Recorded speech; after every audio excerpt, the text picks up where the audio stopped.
Am I the meanest? Pawn's drunk. Am I the prettiest? Pawn's drunk. Am I the baddest mofo low down around this town? Pawn's drunk. Well, who am I? Pawn's drunk. Who am I? Pawn's drunk. I can't hear you. Pawn's drunk. AKA Mr. Moo Woo Shine himself. Of Harlem.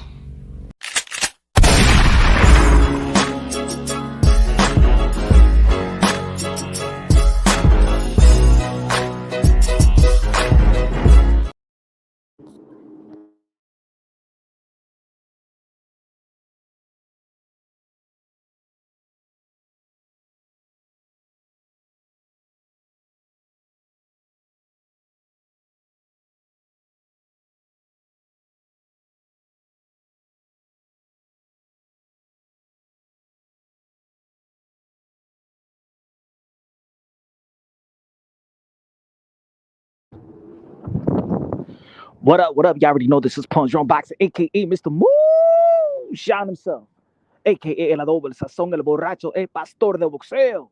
Dímelo, mi gente, que lo que, dímelo. Sunday night, my friends. Woo! What an evening it was yesterday. Last night, good evening. It was a good evening, y'all. Good boxing night out there in Canada. Give me 1 second, y'all. Just give me 1 second.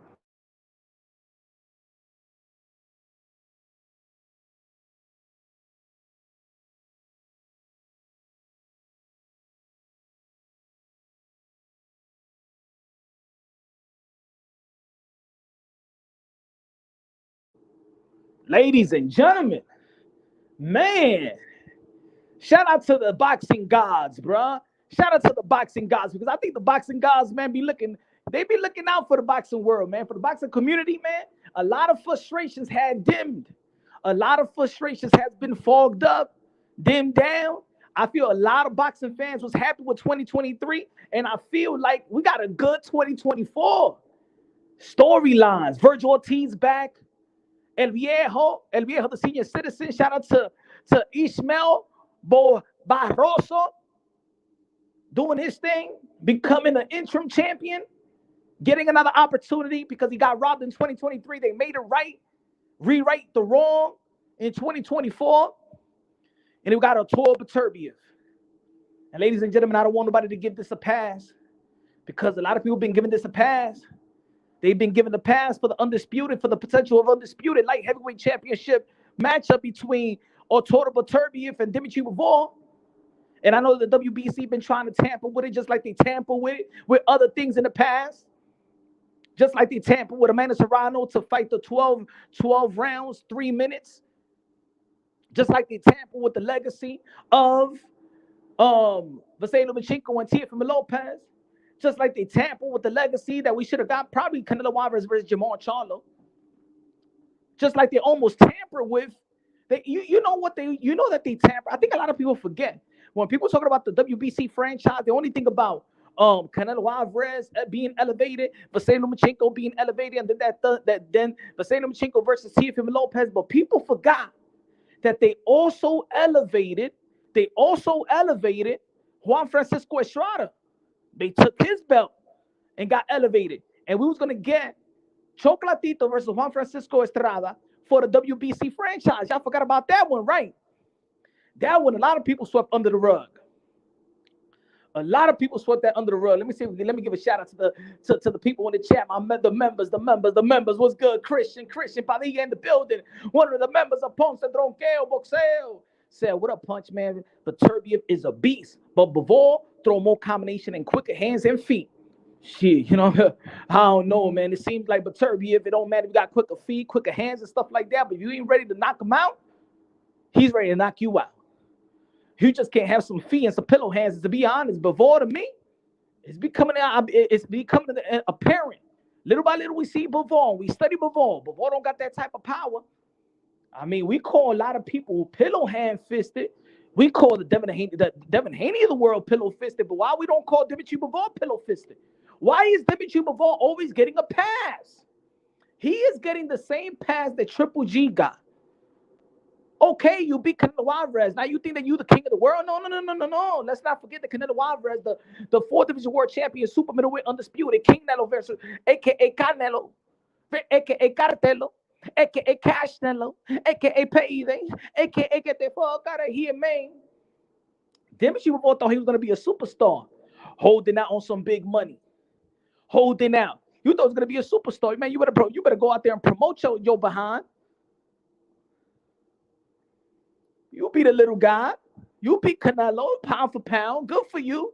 You thought you was gonna be you think you're gonna enter the Hall of Fame just because you beat Canelo Alvarez? I see how many fighters beat Roy Jones Jr. They ain't going to the Hall of Fame. Is Glenn Johnson going to the Hall of Fame? No, he knocked out Roy Jones Jr. out cold.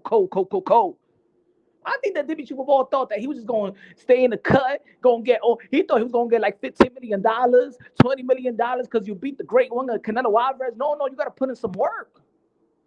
You got to put him some work. Mighty Max Boxing in the building. What's good, Mighty Max? What's good? Subscribe to my brother, my little bro, Mighty Max. Savage in the building. What's good? 2024, year of the real ones in boxing. Shout him out. Let's go. That's the fight that we want to see. Bivol versus Beterbiev. I ain't talking about the skills and talent, Bivol, but what I'm saying is I think he's holding out. He was holding out for Canelo. Now, I don't know. What is it? It feels like he's trying to age out Beterbiev. I mean, there's a couple of excuses that people could use, and I'm not going to say it's a legitimate excuse. Of course, the WBC was not gonna sanction Beterbiev versus Dmitry Bivol. Ain't nobody call out WBC for discriminating these fighters. Can you imagine if the WBC would have stated, you know what? There's a war going on in Mexico, and we're not going to sanction any Canelo Alvarez fight, WBC or nothing like that. Can you imagine? But because it's Russia, everybody just looking away. Everybody just trying to sweep that under the rug, man. That's some discrimination shit that the WBC is doing. Let's keep it real.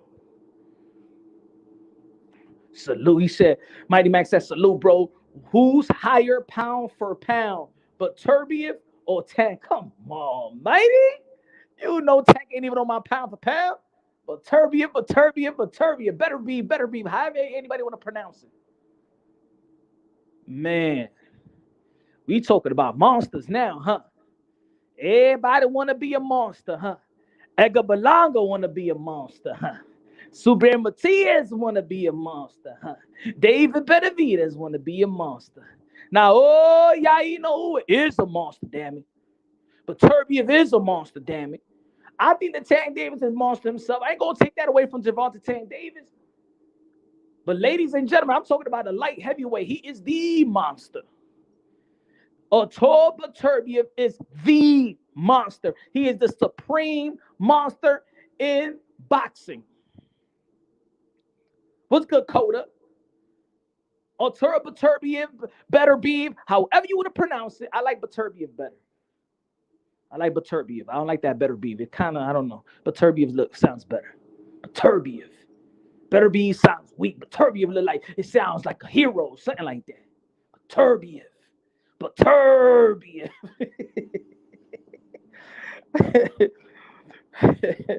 He said, my man, talk about baseball. You don't know shit about boxing, man. I could talk about your mom's punani. I could talk about that if you want me to. And your mother's breaking out. She got herpes and it's breaking out. Nobody want to tap that right now. So I told her to call me back.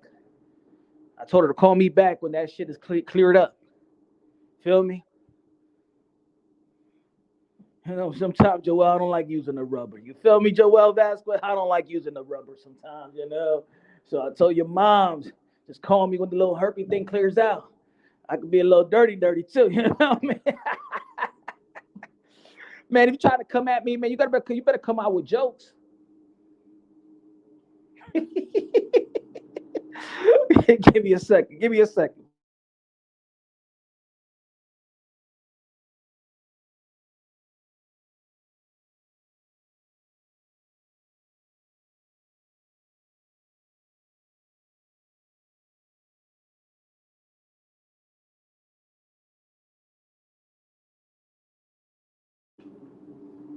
Oh, he said his mom is a trans, so I guess she got a dick. I get it.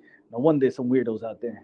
So let me get this straight. Your mom is a trans, and your father is what? A chick? Okay. Shit, weird family, right? His father is a chick, and his mother got a dick. All right, Hey, it's 2024, man. A lot of crazy stuff going on in the world, man. His father got a vajiji, and his mother got a dick. Damn. Damn, bro. Damn, man. Yikes, man. And that's some sad ish. Hey, I'll tell you something. Christ is good. Christ is nearby, man. Seek Christ, brother, because your family sure do needs it. But anyway, ladies and gentlemen, who is the supreme monster in the sport of boxing? Who's the supreme champ? Who's the supreme monster? Is it Beterbiev, or we just living in the moment right now? Is it Beterbiev, or we living in the moment right now? Or is it Inoue? Because look at the resume. Look at the resume of Beterbiev, y'all, man. He beating some good fighters, man. Vergil Ortiz is a monster too. Vergil Ortiz is a monster too, but I don't think that he's a more of a monster than Beterbiev. You know what I'm saying? I don't think so. Who's your monster? Who's the supreme? I think it's gonna have to be in the I think Beterbiev, Inoue. I don't know, because and David Benavidez, I don't know about David Benavidez, even though, like, you know what I'm saying, he did a number on my guy, Demetrius Boo Andre. But that Caitlin Plant, nobody was calling the David Benavidez a Mexican monster when he beat Caitlin Plant, because that didn't look like a monster performance. It didn't look like a monster performance, in my opinion. I don't know about y'all, but it didn't look like a monster performance, in my opinion. Saying, man, he beat Canelo Smith. Canelo Smith was a world champion. He beat Alexander. I don't know how to pronounce the dude's last name. You feel me? He beat what's my guy from New York City, Joe Smith Jr. Saying he got some good opponents. He got some good opponents. Give me 1 second.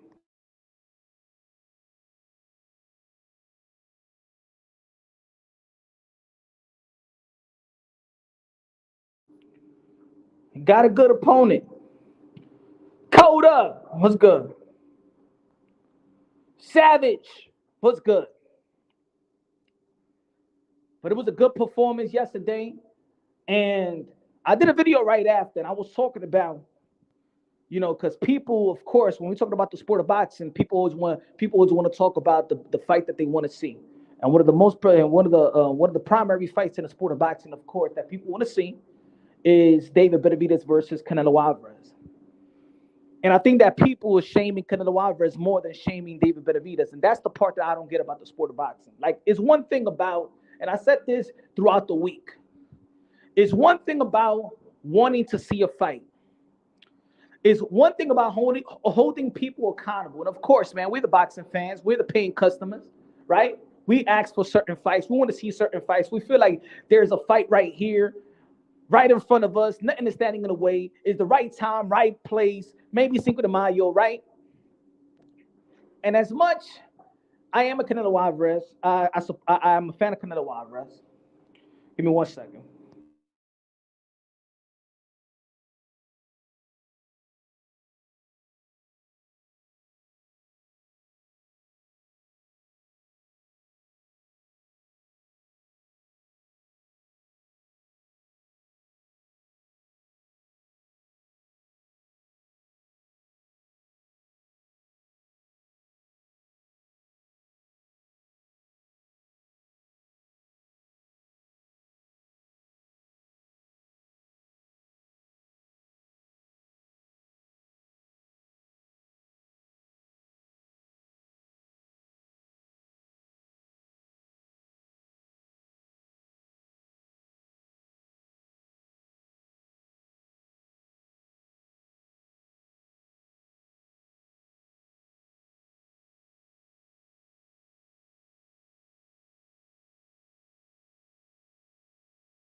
My fault, yo. My fault. I had to do something right quick. My fault. Fuck out of here.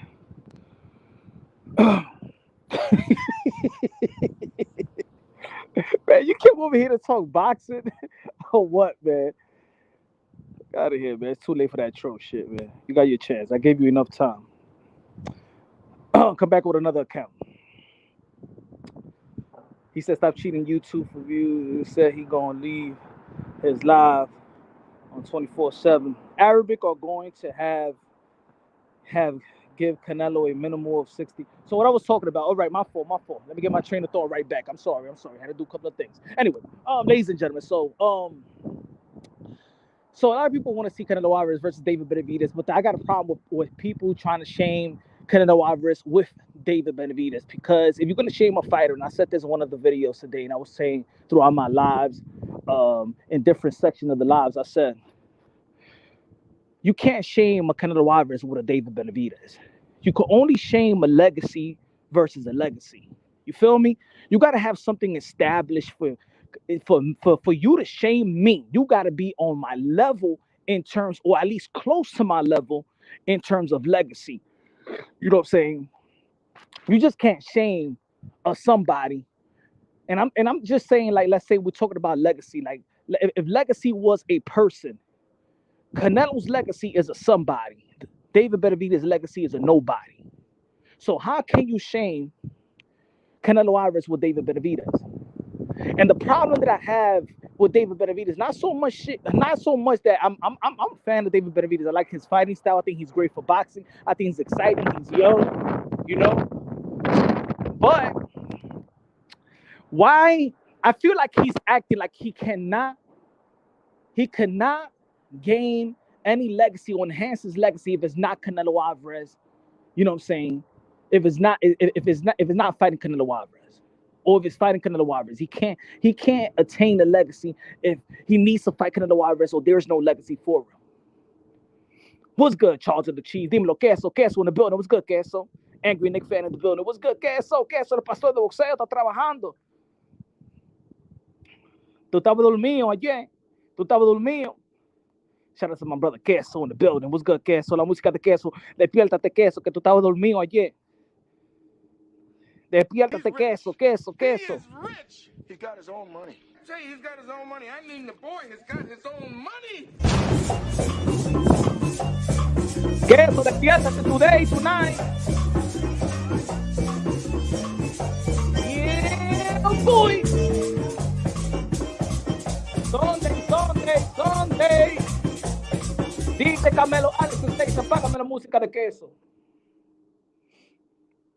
So, what I'm trying to say is, it's not that I don't want to see the fight with Canelo Alvarez and David Benavidez. All I'm saying is, David Benavidez, you had an opportunity to become a two-division world champion by the age of 23.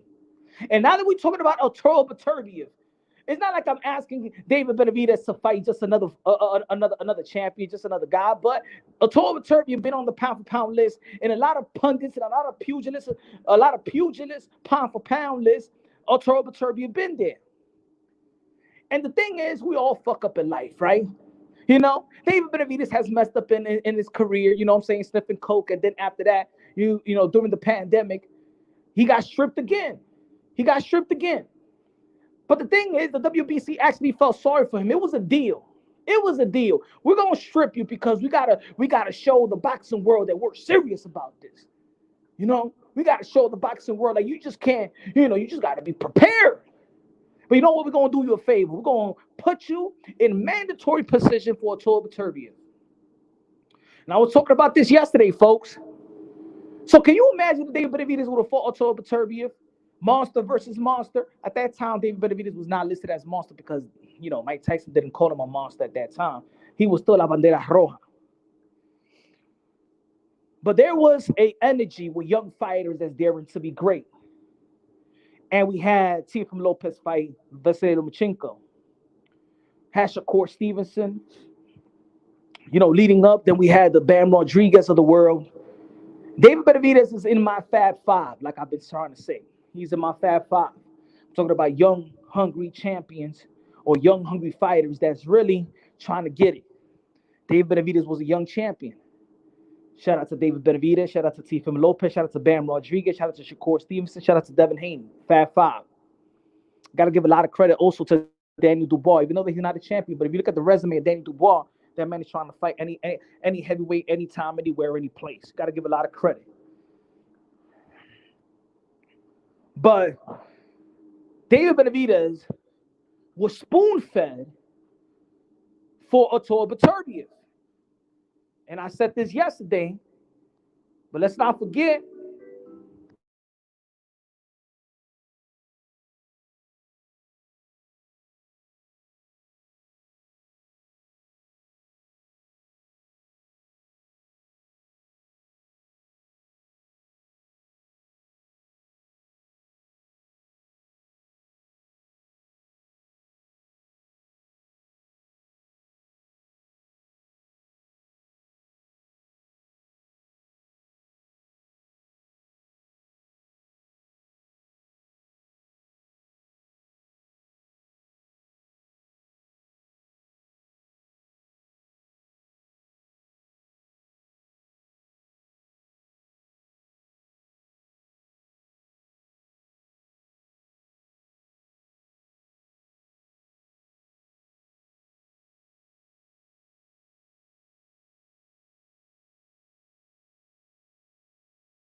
I question myself for a good reason.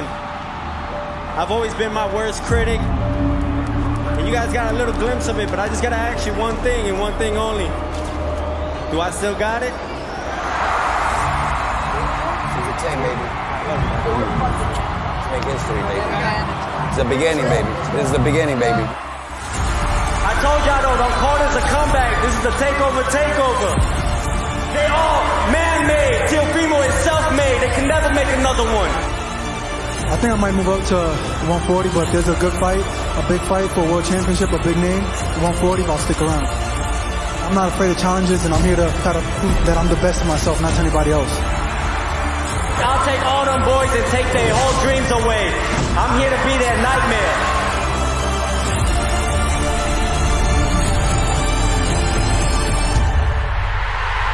It's a takeover. We doing what we doing, man. Hey, it ain't my fault.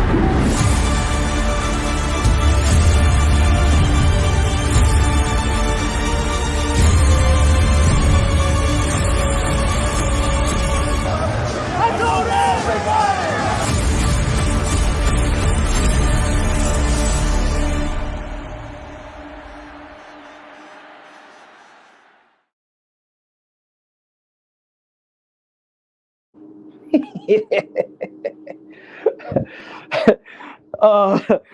Yo. So, what I was saying, David Benavidez had an opportunity to fight the guy that we're praising right now. Let's not forget that David Benavidez was the #1 contender in mandatory precision for Artur Beterbiev. He could have got this fight a long time ago, and knowing that Canelo Alvarez eventually was going to be moving up against the 175-pound division. Can you imagine if David Benavidez would have already captured the title with 168, and then in 175 he would have had the three titles. Can you imagine? Or at least the 2 titles, because around that time I think that Artur Beterbiev had the 2 titles. But I think he would have beaten Joe Smith Jr. as well. And then people would have been like, yo, but that's PBC, and they would have been top rank. At the end of the day, he was going to be a mandatory position and get a Beterbiev fight. It was set up for David Benavidez by the WBC to get Artur Beterbiev. Now, can you imagine if David Benavidez would have beat Artur Beterbiev and then become a 2-division world champion by the age of 23? Now you're competing. Now, at the age of 23, how many was Canelo Alvarez a 2-division world champion? Yes. Now you're dealing with legacy versus legacy, because eventually people are going to be thinking that, damn, well, David Benavidez, look what Canelo Alvarez became a 2-division world champion. What was it, like the age of 22, 23 years old? Damn, he's in that line, or he is on his way to become even maybe a greater. Maybe we see David Benavidez is becoming, maybe could be the next 5 or 4 division world champion, get a cruiserweight, and then maybe eventually move up to the heavyweight. We all know as a teen he was like 240 pounds.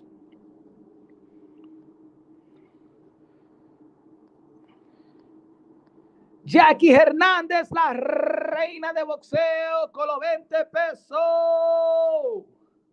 Jackie. God bless you, Jackie.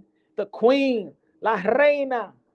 Homage. Everybody pay homage. You damn man, you better bend down right now to Jackie Hernandez. God damn it. Get on your knees right now, damn it. The queen. Scrape them knees, damn it. Scrape them knees. Or maybe you fellas is doing something else with your knees, you dirty bastards. God bless you, Jackie. Hope you had a good weekend, Jack. Hope you had a good weekend. Told Beterbiev is a monster. So what I'm saying is, I know that we want Benavidez and Canelo, but you can't shame Canelo Alvarez. Can't shame him. Now imagine if David Benavidez had the titles in the 175-pound division.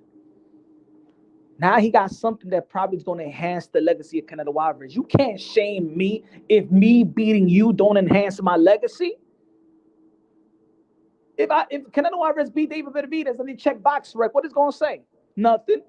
The same thing that Canelo Alvarez earned by beating John Ryder is the same thing that he will earn by beating David Benavidez. The same thing that Gervonta Tank Davis earned by beating Ryan Garcia. The same thing Canelo Alvarez is going to earn by beating David Benavidez. That's just the facts. I'm talking about hardware, folks. I'm not saying it's not a good fight. All I'm saying is that the fight is bigger for us.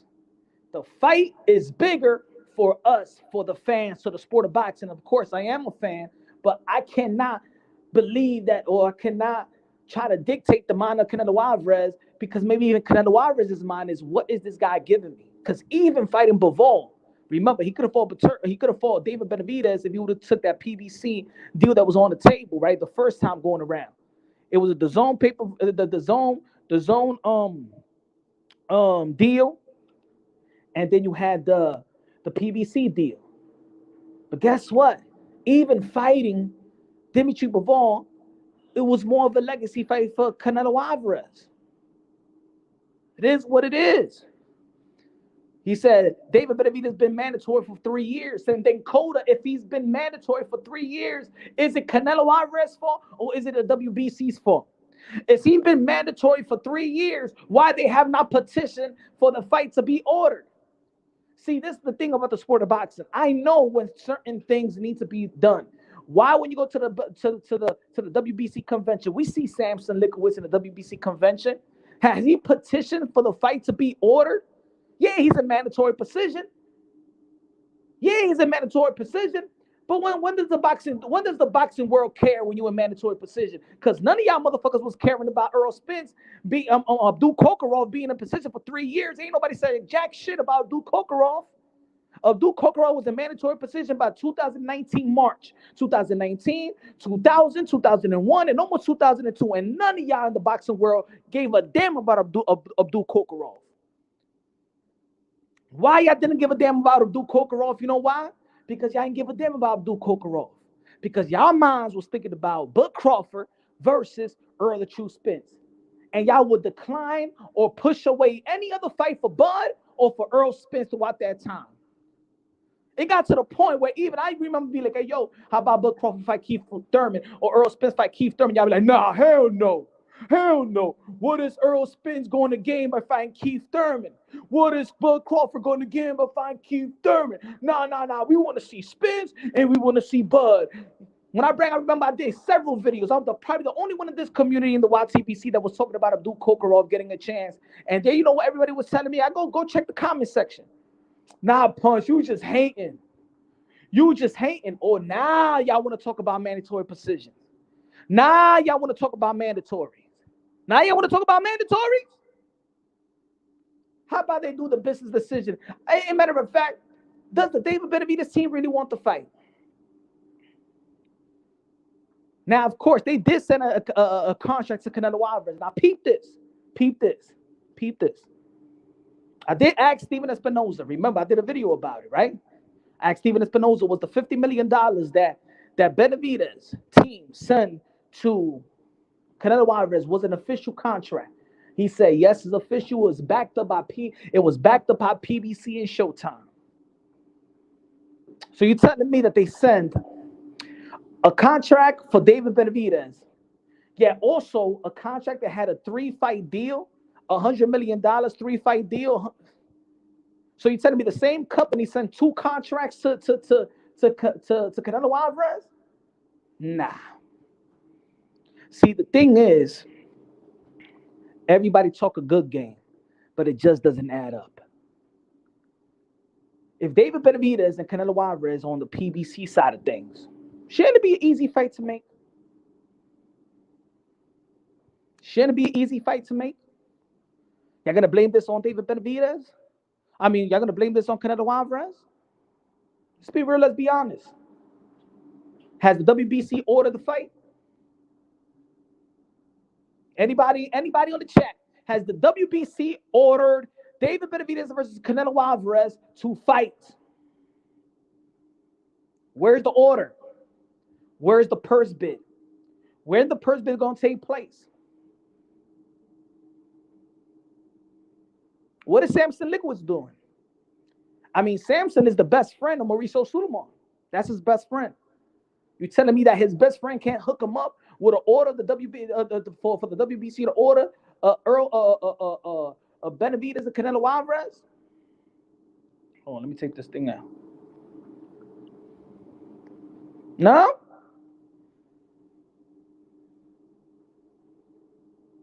This boxing, every negotiation is different. Money is the motive. So you tell if money is the motive, what makes more money than Canelo Alvarez and David Benavidez? Is money is the motive. Come on, Coda, you gotta come better than that. Coda, my friend, my brother, my Puerto Rican brother. Come on, Coda. Bro, Canelo makes the sanctioning bodies more money than anyone else. Hey, think about it. Just think about it. I know Coda this. I know. What is David Benavidez? A WBC interim. What is Canelo Alvarez? A WBC champion. The money is right there for the pot. If the WBC really wanted to get this fight done and Samson wanted to get this fight done, the PBC, quote unquote, wouldn't it be all the money for the WBC?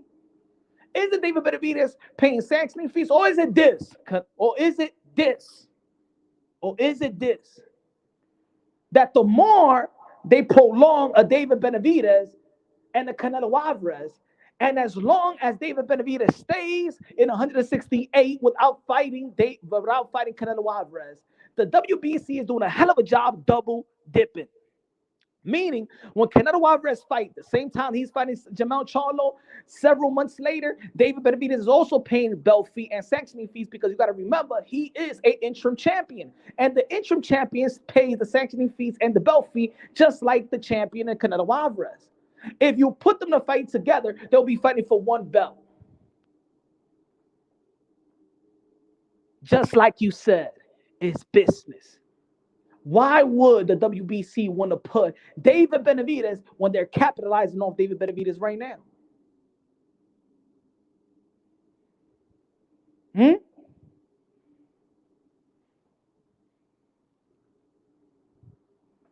Why? Why? So is it really a Canelo Alvarez thing, or is it really a WBC thing and a David Benavidez thing?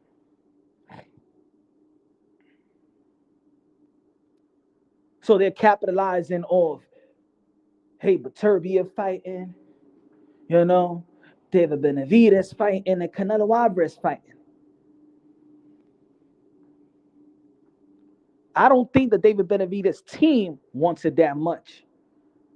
I think it's all talk and it's all business. But I'm not going to blame no Canelo Alvarez. You know why I can't even blame Canelo Alvarez? Because Canelo Alvarez already got a cemented legacy. Canelo Alvarez don't got to do shit. Everything he does right now is a cherry on top. Oh, well, yo, Punch, but you got to understand that Canelo Alvarez got the division hostage. No fighter has a division hostage. The Belt Federation does. They're the one that sanction fights. They all do it. Let's not forget they just stripped Bud Crawford and gave the belt to Boots Ennis. Why? Why? How many IBF interim champion there is in the sport of boxing? The IBF rarely gives an IBF interim champion. They always have the number 1 and the number 2 slots vacant. They're rarely not even number 1 and number 2 rank in the IBF. Go check.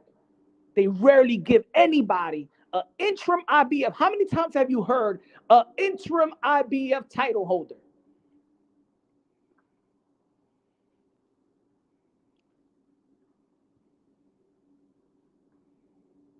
I believe so, Coda. I think that if Jaime Munguia knocks out John Ryder, that's the fight that's going to be taking place. I believe that's the fight that's going to be taking place. But enough about that. All I wanted to say about that and just clarify to the video I did yesterday is that Canelo Alvarez is not standing in the way of David Benavidez in the pursuit of greatness. David Benavidez and his team is standing in their own way. They're standing in their own way. And I believe now that you see what we witnessed last night with Artur Beterbiev once again, is that no wonder David Benavidez' team begged the WBC and saying, no, Mauricio, no, toma la letra, no, please, send us back to 168. No, re-rank us in 168. We rather go for a title elimination bout than rather fight for a world title. And that's when I knew, damn, David Benavidez' team is soft. They doing the same shit. They did the same thing with the likes of Pitbull Cruz and Frank Martin.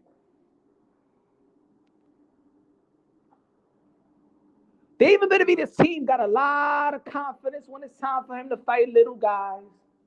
They had a lot of confidence. I'm not saying that I don't like the fights. I like the fights. I like the performances. But when it came to him fighting Artur Beterbiev, no. Why wouldn't you want to go be a champion? You rather not fight a champion than fight an elimination bout? That shit don't make no sense. Pitbull Cruz, you rather not fight. You don't want to fight for Shakur Stevenson for the opportunity to become a champion? Not even Javante Sandé was giving you that opportunity. No, I don't want to fight. Motherfuckers calling out Ryan Garcia right now.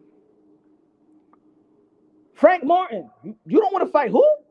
Shakur Stevenson? Opportunity to become a champion and $1 million? No? Okay, you don't want that. Subriel Matias, you don't want to become a unified champion? No, you don't want La Mano? Okay, you don't want that. All right. You know, guys, I do support sometimes PBC. I'm not like one of these guys, one of these hosts, other channels and stuff like that to like throw flames at the PBC because it's easy and because there's a community out there that hate PBC, so they capitalize on click and views and things of that nature. No. I give everybody their just due, and I hold other promotional company or entities accountable, just like with PBC, just like with Top Rank, just like with Eddie Hearn, Matchroom Boxing, just like Golden Boy Promotions.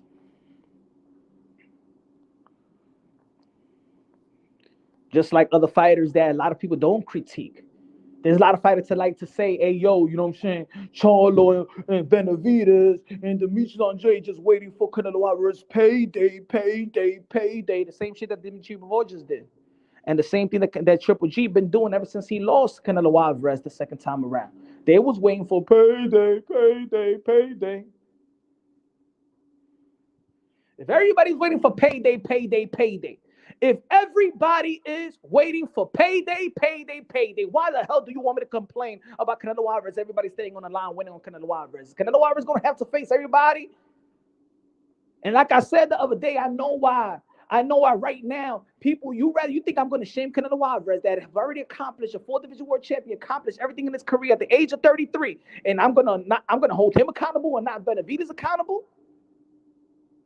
I already seen greatness with this guy. He could already retire. He could go home. But what does David Benavidez got? Canelo Alvarez is a pound for pound. Canelo Alvarez is accomplished. Canelo Alvarez is a future first ballot Hall of Famer. Canelo Alvarez is the cash cow of the sport of boxing. Can you tell me what David Benavidez is right now? Is he in pound for pound list? What is he? Your number 1 and number 5, number 6, number 7? Is he on your pound for pound list? What belt does he have? And don't tell me that Canelo Alvarez was the only one standing in his way for him to get a title. Is he in your pound for pound list? Is he as a champion? Is he a future Hall of Famer? Let me ask y'all a question. Help me out. Is David Benavidez right now a future Hall of Famer? Yes or no?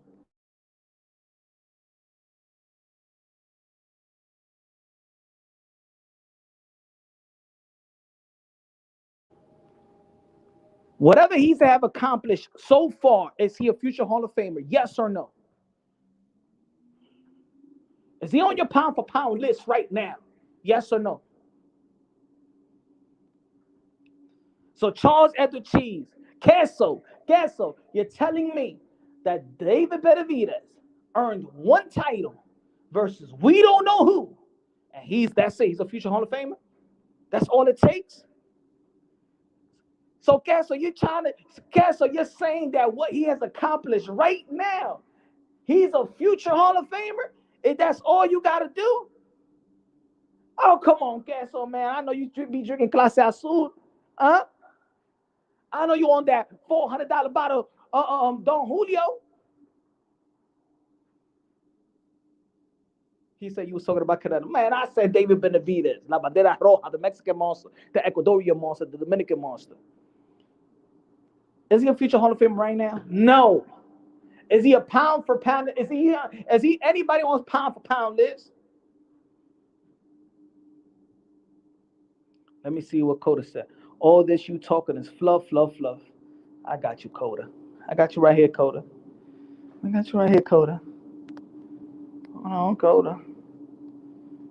on, Coda.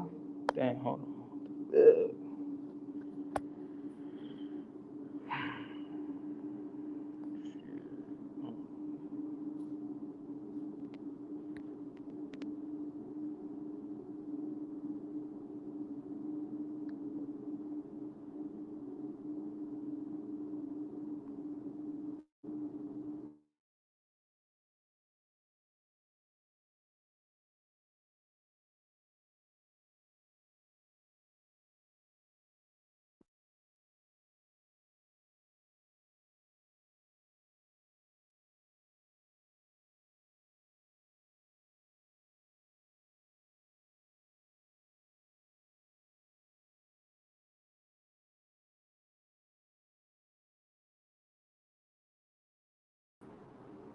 Yo.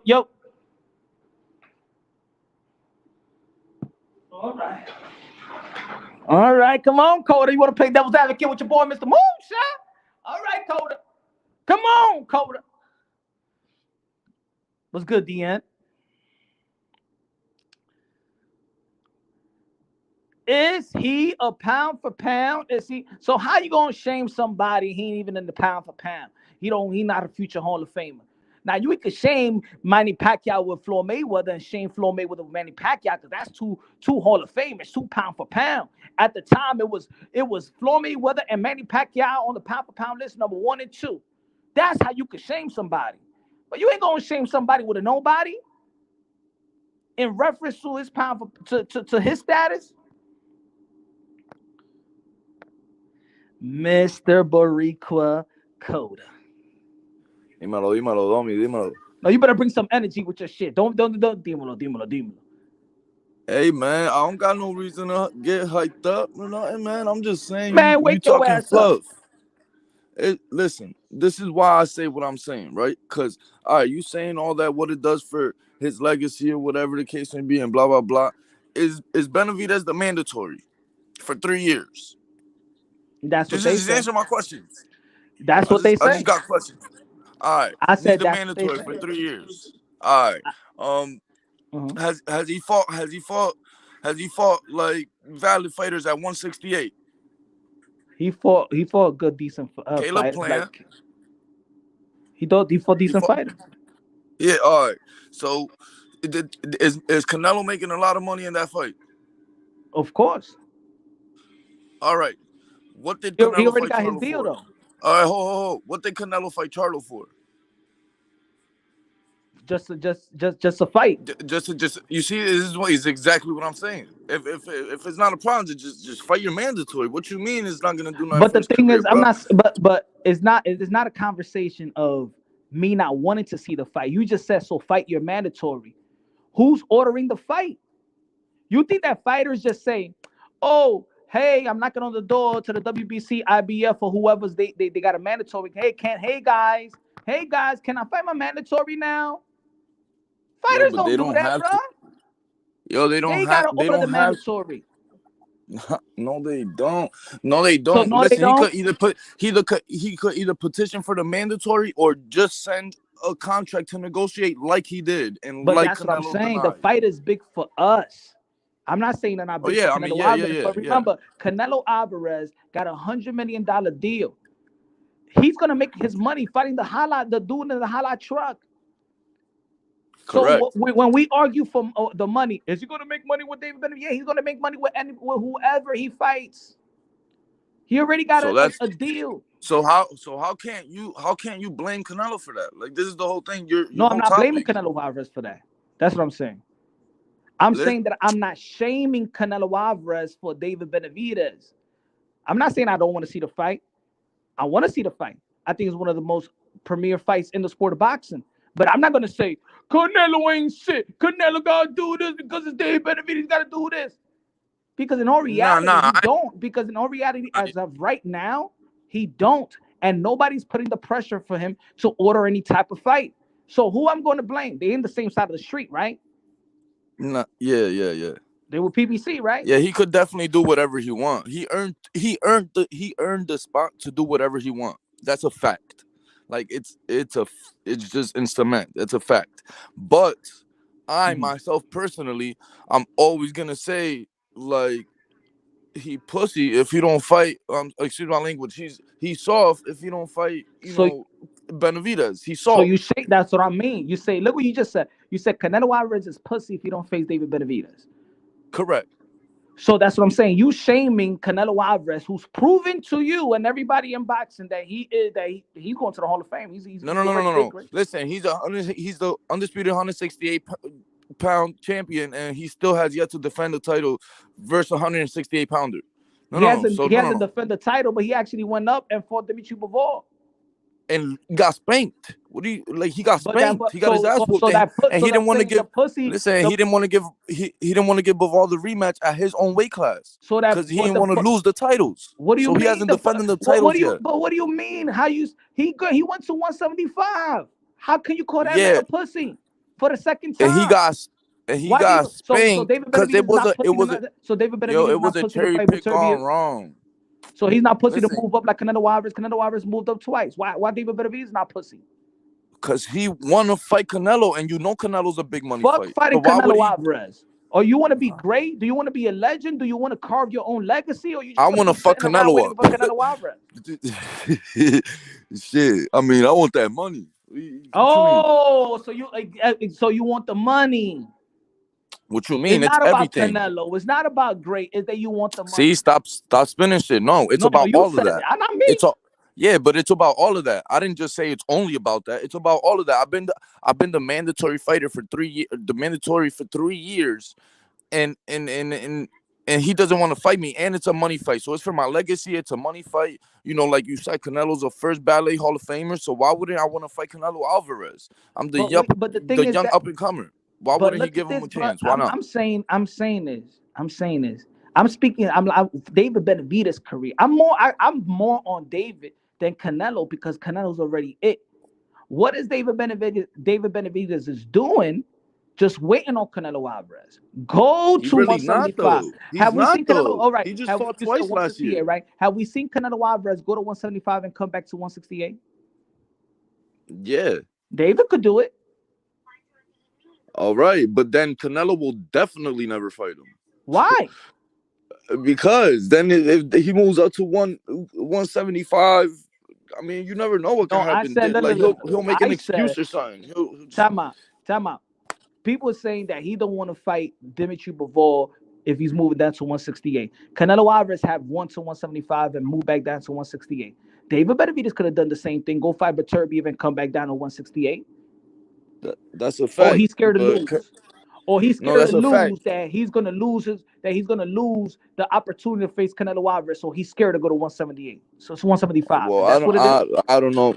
I don't know his thought process, but my thought process would be that I'm not trying to go to 175, and then I'll be contracted in a fight, and then his excuse is gonna be, well, when I was free, then he was contracted to go to 175, and then after that I had plans, and then he'll never fight. But at least you're doing something great for. That's how soft niggas talk. But I think that you're doing great for yourself if you just do and carve your own shit. Yo, Punch, be real, my nigga. If you was in his shoes, bro, real. like you're gonna do anything to fight Canelo Alvarez, bro. But I'm saying I don't want to see the fight. But all I'm saying, I've seen the opportunities of David Benavidez to enhance his legacy. So think about it. If he's been waiting, if you're David Benavidez, you just said he's been mandatory for 3 years. If he's been mandatory for 3 years, then you're as David Benavidez, you're still fucking up. You're still fucking with the people that have you hold up for 3 years. You're still paying sanctioning fee that's holding you up. You're still paying a belt fee that don't matter because they're holding you up. When you go on man up, drop that fucking belt or use that belt and go to 170 and go to 175 and still enhance your legacy. Because he knows the politics like you do and like I do, bro. Because the WBC, you already know, like Canelo Alvarez is a way bigger attraction, way bigger draw. His 3% to the WBC and all the other belts is way 100 times more than Benavidez 3% to all the other sanctioning bodies. So they're gonna keep Canelo in that position for as long as they can. And make this money off Canelo Alvarez as long as they can. So if they making money off David Benavidez' interim title. If they need to situate situations to where they could avoid, the high risk for as long as possible, they're gonna do that. Like I'm gonna give you an example. Right, Carlos Adames is the WBC interim. That time when the Mauricio Sudamon is talking that being the WBC interim as a champion, you earning more money. And Carlos Adames says, I'm earning, thank you, Mauricio. So I'm earning more money by being an interim champion. So that's why these fighters, they really don't complain like that. You think they're complaining, but they're not complaining. David Benavidez is earning more money because he's an interim champion. So, like we said earlier, they making money off Canelo Alvarez. Yes, but they're making money off David Benavidez. They're double dipping. And maybe this is the reason why they're not forcing it. They're not forcing it. I'm getting more money anyway.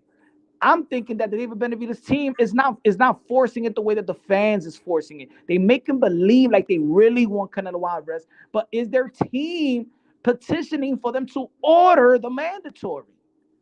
Yo, bro. Did they not just send a contract of $55 million guaranteed to Canelo Alvarez last year? I'm the one that I asked that. Bro. But at the same time, does it make sense that they send an offer of $50 million, but then the same people send them an offer of $100 million and 3-fight deal? It didn't make sense. It didn't make sense after Canelo Alvarez signed. That means that Canelo Alvarez had 2 offers in the same table by the same people. No. That was after he denied David Benavidez' offer. That was after niggas was already calling him a duckaroni pizza and all that dumb shit. But that's what I'm saying. If they had an offer, and what I'm saying is, yes, they declined that offer, but you still had another offer of $100 million because you signed with the same He people didn't that know offered you that. that He one didn't know fight. that yet. I mean, I don't think he knew that yet because it was months after, like 2 months after, or a month and a half after that he had denied David Benavidez a contract and offer. It was Bro, like a month and a half after that he signed with PBC. So I mean, maybe they was talking, maybe not, but I don't think he knew that. But think about it. The same offer that they offered him a while ago is the same offer he signed. Remember, he was supposed to fight Jamal Charlo. That PBC when PBC offered him that first deal and the Zone offered him that one deal. Remember, it was Jamal Charlo. On that, it's the same deal. The same deal been on the table. I mean, not really. If you're making 55 million guaranteed on one fight and you're making 100 million guaranteed on 3 fights, it's not the same deal. I think I'll take the one fight. I'm Canelo Alvarez. I'm gonna make that money anyway. What you mean? I'd have made $100 million on one fight after the pay-per-view for Benavidez. How? What you mean? How? 55 million guaranteed? How? You Because can't make $45 million on a 3-fight deal that's guaranteed. You're taking one fight deal and okay. So if Canelo Alvarez lose, let's say if he would have lost to Jamal Charlo. Let's say he would have lost to Jamal Charlo. He's guaranteed for 2 more fights. Let's say Canelo Alvarez lost to David Benavidez. Then he's not guaranteed. Now they could renegotiate to something that's way less than what he was already getting. He secured a 3-fight deal. If he loses to Benavidez, he would have still So you're telling me he wouldn't have made $40 million on pay-per-views versus Benavidez? The thing is, we don't know. He secured the 3-fight deal. You're saying he should have signed the 1-fight deal. All right, so he would have at least made 55 million, and he would have sold pay-per-views. So I mean, what do you think he would have made on pay-per-views? Like 1 million? Like, nah, bro. Like, come on, his average is up there. So I mean, I don't know. I'm saying is, don't wait on Canelo Alvarez because Canelo Alvarez. He's not waiting though. You know why I say don't wait for Canelo Alvarez? You know why I say don't wait for Canelo Alvarez? Because right now Canelo Alvarez is in position to say, "Fuck it, I retire." Yeah, facts. He's in position to do that. So what it is for David Benavidez to wait when he has the opportunity to actually enhance and he's in his prime, walking into his prime, and he could have an opportunity to beat Bivol. He do have an opportunity to beat. Look at this. If he would have moved up, if he would have moved up earlier, he would have had a massive fight with David Benavidez and Zurdo Ramirez. But he's waiting on Canelo Alvarez. Now Zurdo Ramirez is out the equation because he's in the cruiserweight division. But if he would have moved earlier, he would have had a Bivol, he would have had a Beterbiev or Zurdo Ramirez. He's waiting on Canelo Alvarez is wasting opportunities right now. These guys, look at this now too. How old is Beterbiev? How about if Beterbiev says, you know what, now I become undisputed? That's it. I'm 39 years old. I don't gotta give no more. I'm not gonna go to the cruiserweight division. I'm gonna retire. Then he lost 2 potential high profile fights. Is that what pisses me off? Is that this is what pisses me off? Is that so many excuses back to back. Like then they started saying like, oh, who has Benavidez really far at 168? You know what I'm saying, to deliver Canelo Alvarez, blah blah blah blah. He fought Caleb Plant. You know what I'm saying? And then they, Canelo ain't take the offer or whatever the case may be, blah, blah. Then who's he gonna fight now or whatever? And then he fought Andre. Like he's fighting, he's shutting people's mouths and he's crossing off the list of excuses that motherfuckers have as to why Canelo shouldn't fight him. And like the excuses are running out, bro. Like he's doing everything he can to be excuses running out. Yeah. Yo, the excuses are running out as to why he's ducking Benavidez. Yo, what excuse? Canelo Alvarez had a cemented legacy. That's what I'm saying. That as much as we want the fight, you can't shame somebody that's already established like Canelo Alvarez. That's like me. That's like when I was irritated that Floyd Mayweather didn't fight Keith Thurman at the time. But at the end of the day, he didn't fight Keith Thurman. What happened after? Did that diminish Floyd Mayweather? Did that take anything away from his legacy? He's in the same position right now. Come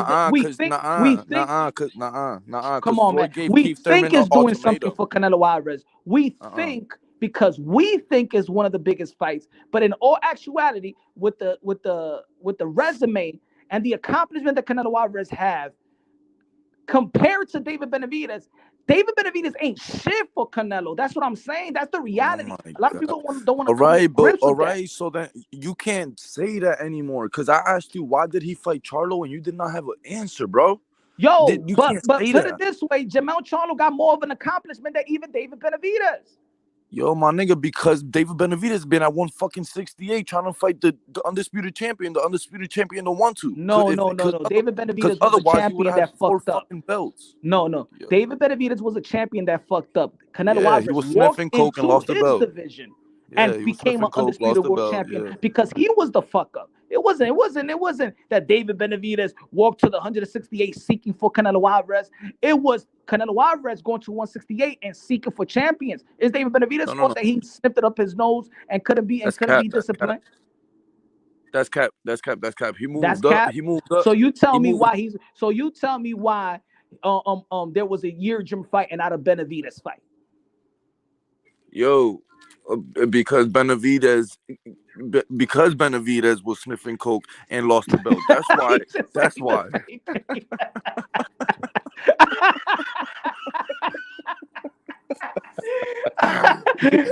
So that's why Canelo decided to move up to 168, and yeah, because he had to fight Benavidez. Coda. Come on, Coda. I'm just saying, bro. Listen, I understand why there's two different perspectives to this whole situation, bro. For real, like, I just me as a real freaking fan of it, man. I love boxing, so as a real fan, bro, like, I know the shit. It's not like you could, like, you know, I'm a fan that comes up here and listens, and I'm like listening to you, you know, say your shit, and I don't know how to, like, you know, I don't know anything. So End of discussion. Debate is over. You will write a formal apology. There's other details to it. You know what I'm saying? There's other details that, it's just bro. Like, he's ducking Benavidez and he just fight him, bro. Just fight. Why not? It's a great fight, my nigga. Like, 3 years, bro. It's crazy to me. But I'm saying I want to see the fight. I don't think that nobody that's a boxing fan is gonna say that they don't want to see the fight. I want to see the fight. I really want to see the fight. What I'm saying is, yes, I do shame him. Fuck that. See, because you want to shame him, but you don't want to shame David Benavidez to carve his own legacy. No, you don't want to shame David Benavidez, but you want to shame Canelo Alvarez that's already done it all. I shame both of them. This nigga was sniffing coke. See, but your attitude is the reason why David Benavidez is not seeking to establish a high-profile legacy. It's because you're shaming Canelo Alvarez, but you're not shaming David Benavidez. You're not saying, yo, but David Benavidez, go out there to 175. We know that you a heavyweight. We all know that. We could see it in your love handles. We could see that. You know that you're supposed to be in 175. Bro, I'm shaming both of them. The nigga lost his belt because he was sniffing coke. So that's why he had to wait 3 years. And he got stripped again for what? Ongoing. He got stripped for what again? For missing weight. All right then. And what the WBC did for him? What you mean what they did? Gave him an alley-oop. Here, take it. Alley-oop. Here. We're gonna strip you, but we're not gonna what we're gonna do is put you at the number one in mandatory position for Beterbiev. Come on, man. They did him a favor. Even in this fuck up, they did him a favor. And never give them the Canelo fight. I understand the whole light heavyweight thing. Fight. Listen. I understand the whole light heavyweight thing, bro. I get it. All right. He's only 26 years old though. So, like, I get it, bro. But his career is, like, kind of just starting, bro.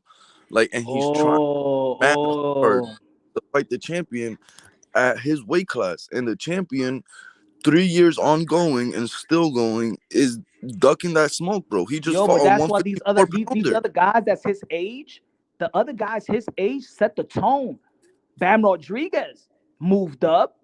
Teo moved up. Haney moved up. Shakur moved up. Why this big ass dummy can't move up, Coda? Why he can't move up? He's not ready yet. You see, you be talking generally. That don't make sense. Every time these guys move up because they're confident and their team is confident. And look at how many fights they had when they moved up. You know why he ain't move up? Because $55 million guaranteed against Canelo. Get 55. He ain't getting no 55 guarantee. It's not Benavidez getting the 55 guarantee. You're right. But the money guarantee he would get against Canelo. He Plus can't the out there pay-per-view. 55 million. Come on, man. Bam I said that Rodriguez 'cause fought of- Wilder. I fought Rumberside when he didn't even need a fight with Rumberside. Yo, Teo moved up. Look what he got.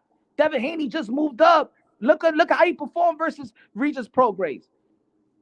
A bum. Now he's a bum. I mean, listen, bro. You're right.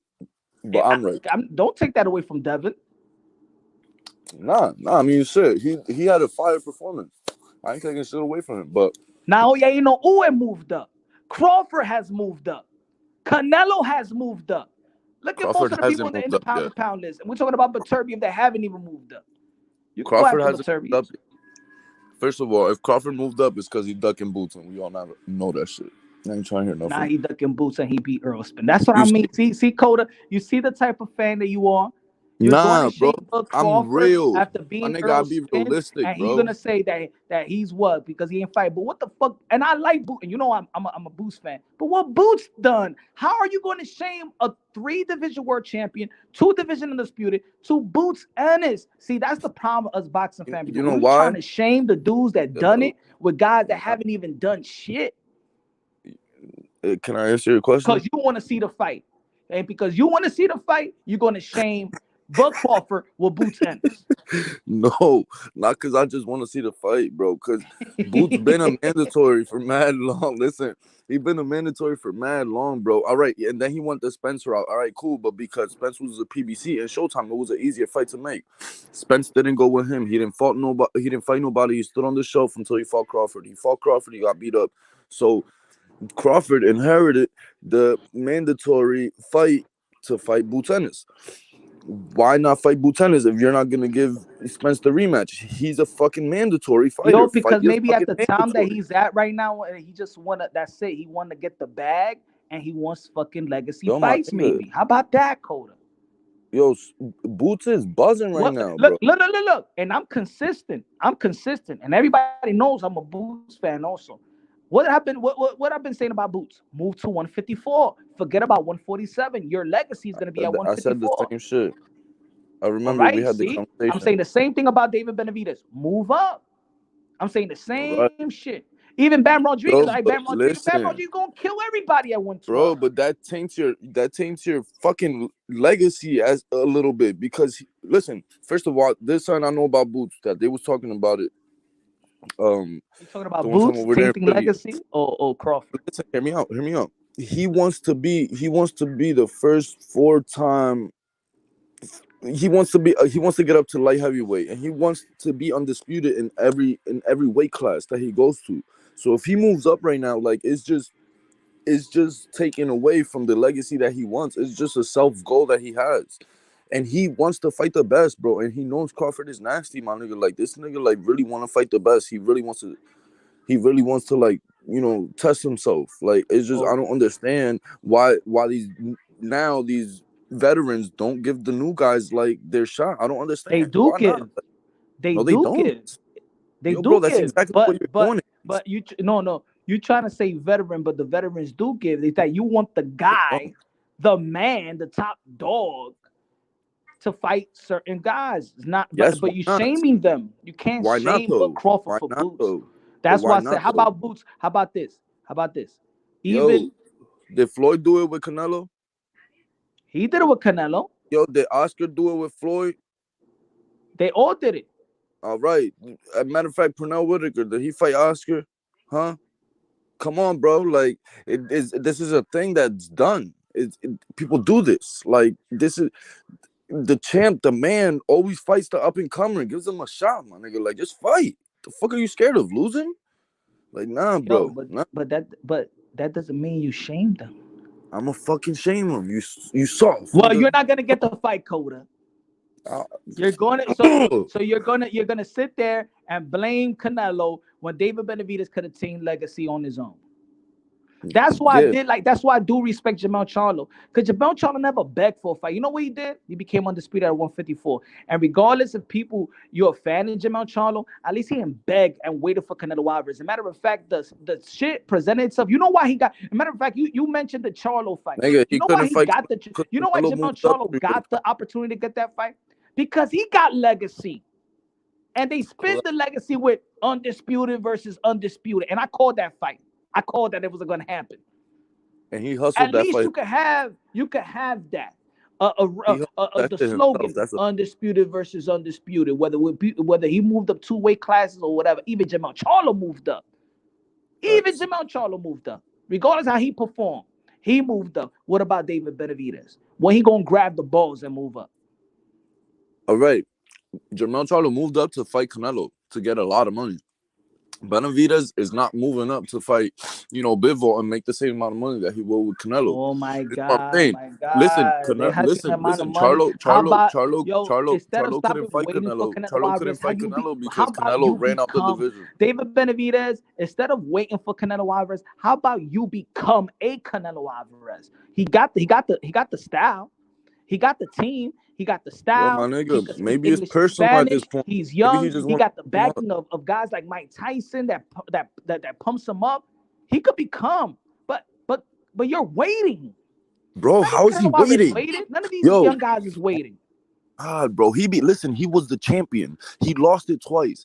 He became the fucking mandatory, and he's fighting the top guys because he wants to fight the champion. How is he waiting? No, he wants to wait for Canelo, the top guy. He was in a position to face the top guy, 175. Oh, he earned the fucking spot. All right, he earned the spot. He earned that. No, he didn't earn the spot. He lost the spot and earned it back.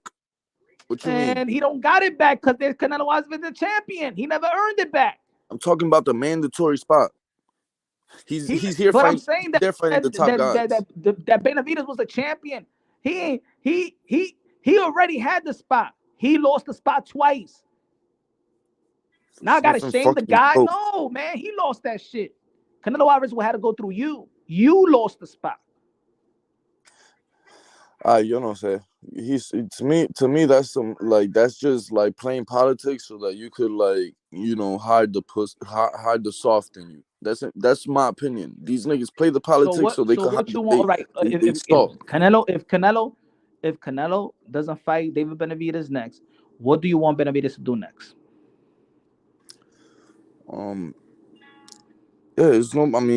He gotta move up. Or Morel. Cause I don't care if he's young. He buzzing and he could fight. Or move who you up want Benavidez to do next? Morel? Nah, matter of fact, Beterbiev. hold on. Beterbiev and Bivol fight. Fight one of them, the winner or the loser. It don't even matter. You see, but you see, look, Cody, look how you don't know because your plan is just Benavidez to fight Canelo. You don't feel like David Benavidez could do anything special. You don't feel like he could attain any legacy or enhance his legacy. Who said? He just need to sit there and pop Canelo Alvarez ass pimples. Hey yo, what? Hey yo, who said? I think he could move up and he could be good. But fight who you want next? Canelo Alvarez don't fight David Benavidez next. Who you want David Benavidez next? Bivol. That's a fire fight. That's fire fight. Why not Beterbiev next? He could fight Beterbiev. Why not the monster versus the monster? You know why? Because he doesn't have this great defense and that nigga, you know what I'm saying? He crack hard. So I'm not sure how that fight will go. You are the one that's protecting David Benavidez. I know he hurt. That's what you was trying to spin the whole time. So let him fight Bivol. Yo, my nigga, you think that you're protecting David Benavidez. I don't give a fuck what David Benavidez got or don't got or none of that nigga don't give me shit. Give a fuck that nigga got 7,000 losses. What are you talking about? Crazy as hell. Bro, I don't know. You scared for him. Nah, nigga, you're I just protecting Benavidez. That's why you said Bivol. You scared for Canelo. Is good, but he a pillow, but he probably a little pillow puncher. Nah, don't spin it. You scared for Canelo, so you trying to spin the narrative. How I'm scared for Canelo Alvarez? Because you don't want him to fight David Benavidez. You know why you and all of us hold Canelo Alvarez accountable? Because he's the one that really did shit and is still doing shit that we're not used to holding anybody else accountable because they don't do shit. That's why I said, look, you have all this stuff on why Canelo Alvarez need to face Benavidez next. I say Canelo Alvarez doesn't fight next. I ask you who David Benavidez should ask, and you're like, well, I don't know. It's like if you're acting like there's nothing there. I said 3 different names. You said Morel Bivol, and I said, what about Beterbiev? You said he cracked No, hard. I said either the winner What or about loser. Beterbiev? That's The a lie. unified light heavyweight champion, in which he was in Yo, precision. I put the photo right back. yeah, you're on medication. Coda. You're on Hold on, medication. Coda. Damn it! Look at the screen, Coda. Look at the screen, Coda. Tell me where I'll David Benavidez was at, and let me know the champion where he was at, Coda. I'm here. You see it? Yeah. What about it? David Benavidez was number 1. Mm-hmm. Gilbert Ramirez, Suldo Ramirez was behind him. Pascal was behind him. Pause. Marcus Brown was behind him. Badu Jack was behind him. Maybe he Sergey was. Kovalev, Joe Smith Jr. Look at where David Benavidez was at. But look, That was 2019. Beterbiev fought Anthony Yard. Beterbiev fought Marcus Brown. That was 2019, right? This nigga Benavidez is 26 No, that was years in 2019. Look at up top. That was the ranking August 2020 when he got stripped. When Benavidez got stripped and the WBC gave him that mandatory position for David Benavidez and Beterbiev. All right. So that was 3.5 years ago. And Benavidez is 26 years old. So at 23 years old, he's not even fully done at 168. You want him to move up. But Coda, you remember earlier you said Coda. Go ahead. Go ahead. No, go ahead. Okay. You said that David Benavidez has been mandatory for 3 years. Correct. He didn't have to just be mandatory for 3 years. He could have had Arturo Beterbiev. Correct. He went to. I'm sorry. Why I got this photo?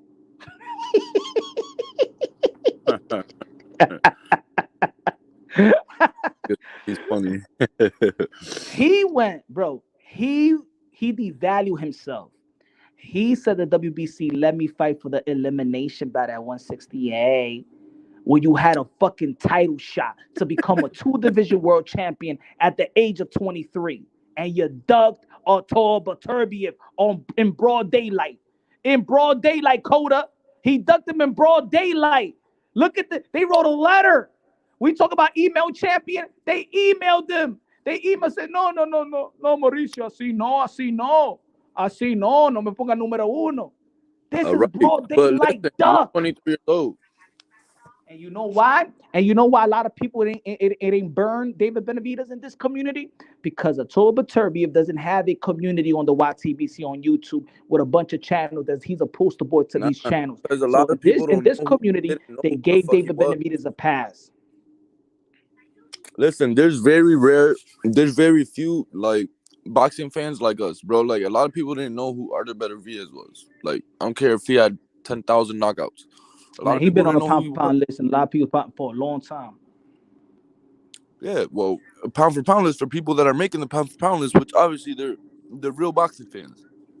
People like didn't know who he was, and Benavidez, just recently is getting bigger and bigger. So like, that's why they're gonna call him that. Canelo now, like say Canelo's ducking him now. Now they're talking about both of them. You know what I'm saying? People still now don't know about Beterbiev. But I'm saying, okay, I'm not. You duck. Listen, I'm not saying you're right. You're right. Here. No, bro. I'm not saying you're wrong. You're right for sure. He should have moved up and fought Beterbiev if he was the mandatory there, for sure. And if Canelo Alvarez was moving to 175, see, I think. Look, this is what I think. It's easier to shame. If you want to shame Canelo Alvarez, it's easier to shame Canelo Alvarez if David Benavidez had a legacy than he would have had. Let's say if he would have gone and beat Beterbiev, then he would have been a unified champion at 175, and he would have been, like I said earlier before you got on, a 2-division world champion by the age of 23 years old. Canelo Alvarez was a unified champion by 23. Then that means legacy for legacy. If he would have been like at your age, I would have been doing the same thing. By the age of 26 right now, David Benavidez would probably have a lucrative legacy. Now, let's say he would have gone back down and beat Canelo Alvarez, beat Beterbiev, and beat the guys that he would. Man! Hear me out. All right. Hear me out. All right. So say he would have went up, fought Beterbiev. You know what I'm saying? He doesn't have a lot of experience because in the past 3 years, he gained a lot of experience and he lost to Beterbiev. Then what? Is he ever gonna getting that Canelo fight? Is he ever probably even gonna be mandatory? Why not? John Ryder got a Canelo Alvarez fight. Hey, yo, my nigga, exactly. John Ryder and Charlo got a Canelo fight, and fucking his mandatory fucking fighter for the past 3 years. His mandatory fight, but you didn't get the fight. But what people was telling me, what people was telling me, oh, Punch, Canelo Alvarez is fighting John Ryder because he's a mandatory, so he fought his mandatory. Who the fuck was John Ryder? Babe. Ahora, now it's the quality of the name of the mandatory. But people said, Punch, John Ryder he fought his mandatory. But what, so you can't be mad. For what, IBF?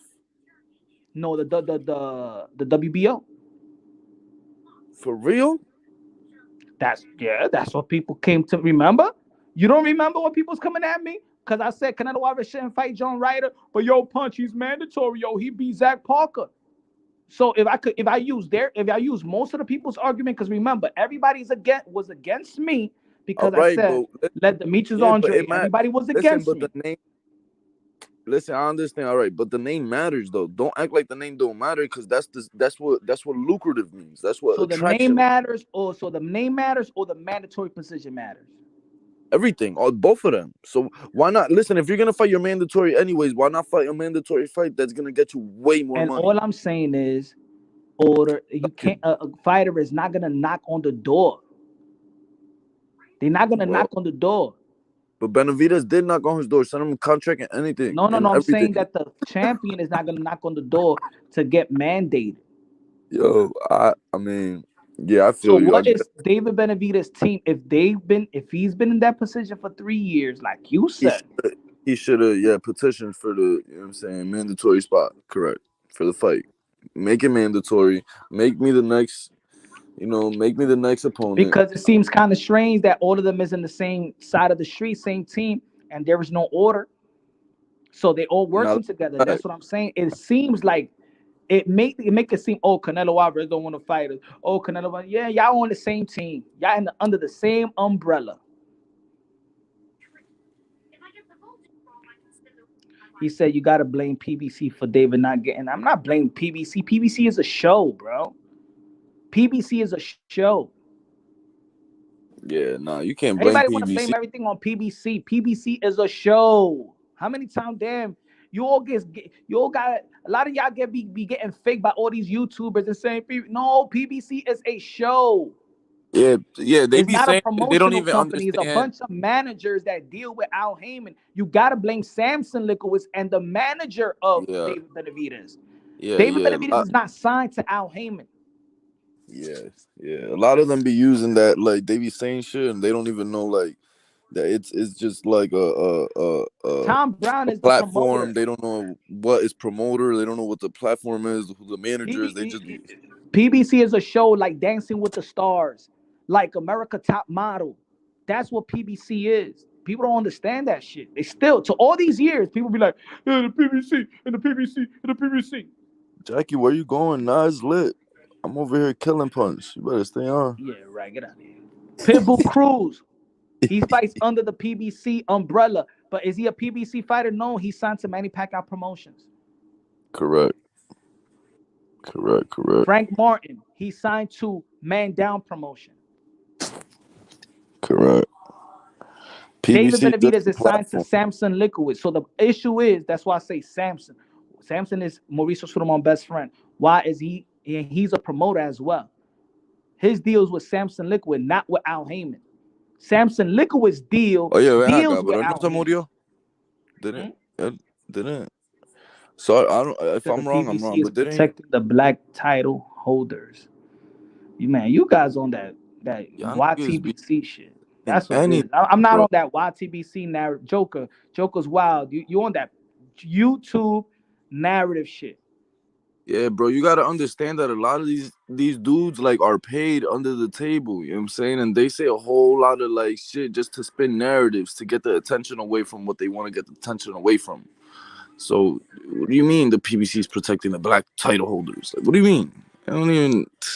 That's because in this community they feel like that the pro-black channels was all about PBC and stuff like that because of Al Heyman. That's what it is. Yeah. The people's beef here is with the new medias or the LDBC. That's people's beef. It's not even about boxing. Y'all be beefing on some whack ass YouTube shit, and y'all hate PBC because these channels that y'all hate. That's what it is. But in all reality, It don't make sense. Al Heyman only advises and manages certain fighters. His last fighter that he signed to manage was actually Michel Rivera. And Al Heyman did a lot for the sport, so there's no reason to hate that man. Shit. The PBC is protecting black title holders. So think about this, Joker. Look. If we go with that narrative, then if we all want to see, Cotto want to see David Benavidez and Canelo Alvarez. If Canelo Alvarez is a black title holder or he's Latino? He is Mexican. And what's Mauricio Suleiman again? What is he? Mexican, but he has Sudan. I think he's Sudan ancestries, or like great grandfathers and shit like that. What Middle East, Arabic. What did WBC do for Canelo so Canelo didn't have to fight his mandatory for the vacant WBC belt at 154? What did they do for him? Because I know you know the answer. For who? For Canelo Alvarez at 154 so that he didn't have to fight his mandatory for the vacant WBC. What they do for him? In 154. Maybe 160. Yeah, 154. It was 154. They gave him that franchise. That's when they made that franchise belt. No, that was 160. Oh, 160. That's when they made that franchise belt, bro. Like, and then that's why yesterday or the day before when you were saying like that franchise shit, I'm like, bro, come on, like let's be real, Punch. Like, you's a real nigga, bro. Don't do that to me. Like, what I always said the Canelo Alvarez franchise, then the Lomachenko, and then everybody swept the Juan Francisco Estrada franchise under the rug. Oh my God. How do you promote and accept them making a belt? You're talking about the franchise because I said about that, because I say something that doesn't mean I like it. It is what it is. It's not my company. You understand what I'm saying? If Whopper, if Burger King says that my top burger name is Joaquin, then it's Joaquin. I can say Whopper all I want. You know what I'm saying? I can say that all I want. But in reality, the WBC publicly stated that. That's but you know company. that wasn't the first. That wasn't the first thing they stated about that belt. It was but I'm saying I had these conversations so many times. Even if they change it, it's not our company. Correct. That's why. Let's say the Haneys, they were like, "Oh, you hate and Punch." No, I'm actually speaking for y'all. I'm actually fighting for y'all. That's why I said, drop the belt. They making you look like a stepchild. Drop that belt. They just stated, and then I said, and I kept on saying it. I used to go live with Bill all the time, and I'm saying, yo. And remember, there was one time where Bill Haney said he's gonna sue the WBC. Correct. Because I forwarded the information. I say, yo, Bill Haney, what you gonna do, Bill? Look what they saying. Look what Mauricio Suleiman just said, that the franchise is put above any champion. What you gonna say about that? That's what I'm saying, though. We know the truth. So you're right now telling me the truth also is that Lomachenko won and he never lost it. That's the truth. I know. So take the franchise out. Who's the champion? It's not no Devin Haney at that time. Take the franchise champion out. Let me express myself, bro. Maybe I need to vent. Jesus Christ. Right? So we know the truth, though. You're telling me right now that you know the truth. So you know that was a whole bunch of bullshit just so that, first of all, it was an award. That franchise belt was an award at first that couldn't be won. You could beat Lomachenko, but it's given to Lomachenko because he petitioned for the franchise belt because they made it for Canelo, so he knew it was out there. So he petitioned for it so that he didn't have to fight for the vacant WBC belt, so he don't have to fight Devin Haney. What you mean he didn't fight for the vacant WBC belt? And then you know that they made that it wasn't the super the super title. You know that, and then they made it. Then after a while, you know, because you just told me that they made it the super title, that it's over any WBC title in that division. You're telling me that right now, so you This know was that it's before he fought. politics. This before Lomachenko fought Devin Haney. I mean, before Lomachenko fought Teofimo Lopez. This statement. My God. He won the petition for the franchise destination. That's what it was called, the destination. You can't win something if you don't compete for it. He petitioned you for it. You didn't win it, you get elevated. The franchise, but he never had a interim WBC or nothing. So he did just Floyd Mayweather ever fought for the Super WBA? Huh? Did Floyd Mayweather ever fought for the Super WBA? No, he got elevated. All right, that but just like you're not a champ because you got elevated. Everybody knows in the division that you the guy. All right, correct. But that's like right now. Canelo starts beefing with all the sanctioning bodies, so then they make franchise belt for every sanctioning body, and then they give it to fucking somebody else, David Benavidez, and now David Benavidez is the super undisputed super middleweight undisputed champion because they elevated him. Like what? Right, so, no, you can't do that. If I say so, but then I say, all right, so forget about the franchise. If you can't identify, if you don't want to recognize the franchise, okay. If you don't want to recognize the franchise, don't recognize the franchise champion. But don't tell me that, now you recognizing Devin Haney and he never fought for the fucking belt and call him a champion. You can't say that. Then you can't say Teofimo's two-time undisputed because he never fought for the No, but that's what I'm saying. I'm recognizing the truth. But y'all can't recognizing be like, the franchise ain't shit. The franchise ain't shit. Shit. Lomachenko holding the franchise is more legit than a guy getting the belt and never fought for it. You saw Lomachenko get in the ring and fight for the world title. You ain't seen no Devin Haney fought for the title. For the WBC, nah, he never fought for that WBC. Never. It was vacant. That's why he had to. All right, then, but at the same time, you're still taking it away from a guy. So let's say the WBC has nothing. In the end of the day, then it's still undisputed. It's still undisputed. Let's say fuck the franchise and then fuck that champion, and fuck that belt that nobody earned. There's one vacant belt. So you gotta say undisputed. So you void the whole WBC. Void them. Nah, why void them? What you mean? You can't void them. This is reality. So we're gonna praise a guy that never won the title because he a title holder. I'm gonna call him a title holder, but he ain't no champion. Bro, all right then. You do that every day with Teofimo Lopez, bro. Exactly. Because we all know the truth. So he's only a title holder. Matter of fact, no. It's just, bro. You call him two-time undisputed. He never fought for the WBA, for the IBF, the WBC, the what he got, the WBA. So he never fought for the WBO. Like, you can't call him a fucking two-time undisputed then. I'm calling him a two-time undisputed like Roy Jones Jr. Can he be called two-time undisputed? Can you realistically call him that? Yeah, he's two-time undisputed. Yeah, you gotta call him that. Hey, I hire you, listen, if I ever need promotion, real shit, my nigga, you're the first one I'm calling. I don't care what nobody say. You're the first one I'm calling. I don't care. The franchise belt, I'm not mistaken, right? So he didn't have them all at 140? I think he just won. Josh had everything at 140. So he said, well, all of them at 140, and he had all of them at 135. So how's he not two-time undisputed champion?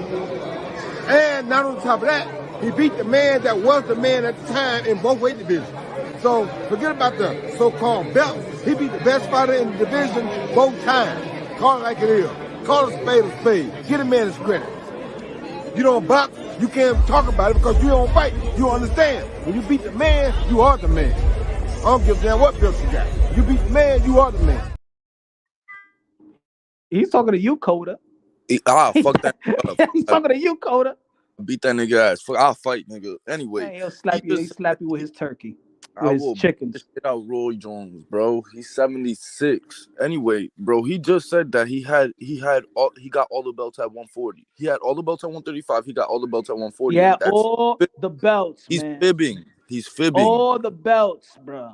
Yo, you're a fibber, bro. Listen, all the belts. All the belts. Why? All the belts.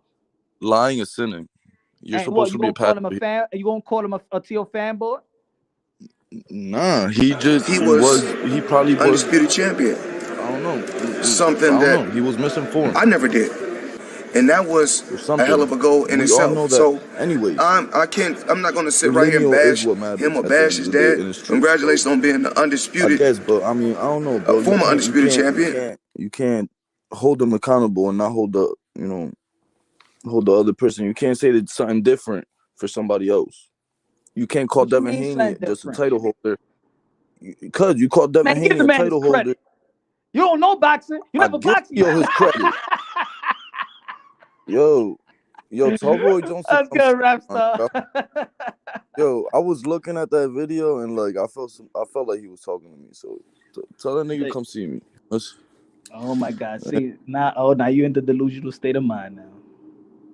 Yo, hey, Coda, talking about that. What do you feel about this? You know, I took a lot of stuff from Floyd, though. A lot of his workouts, a lot of his training because I fight like him. Yeah. Just kidding, I fight better.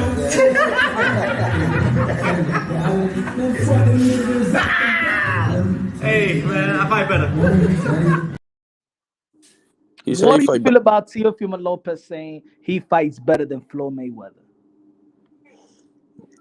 Yeah, he was on medication. He was on Why Xanax. you dissing Floyd like that?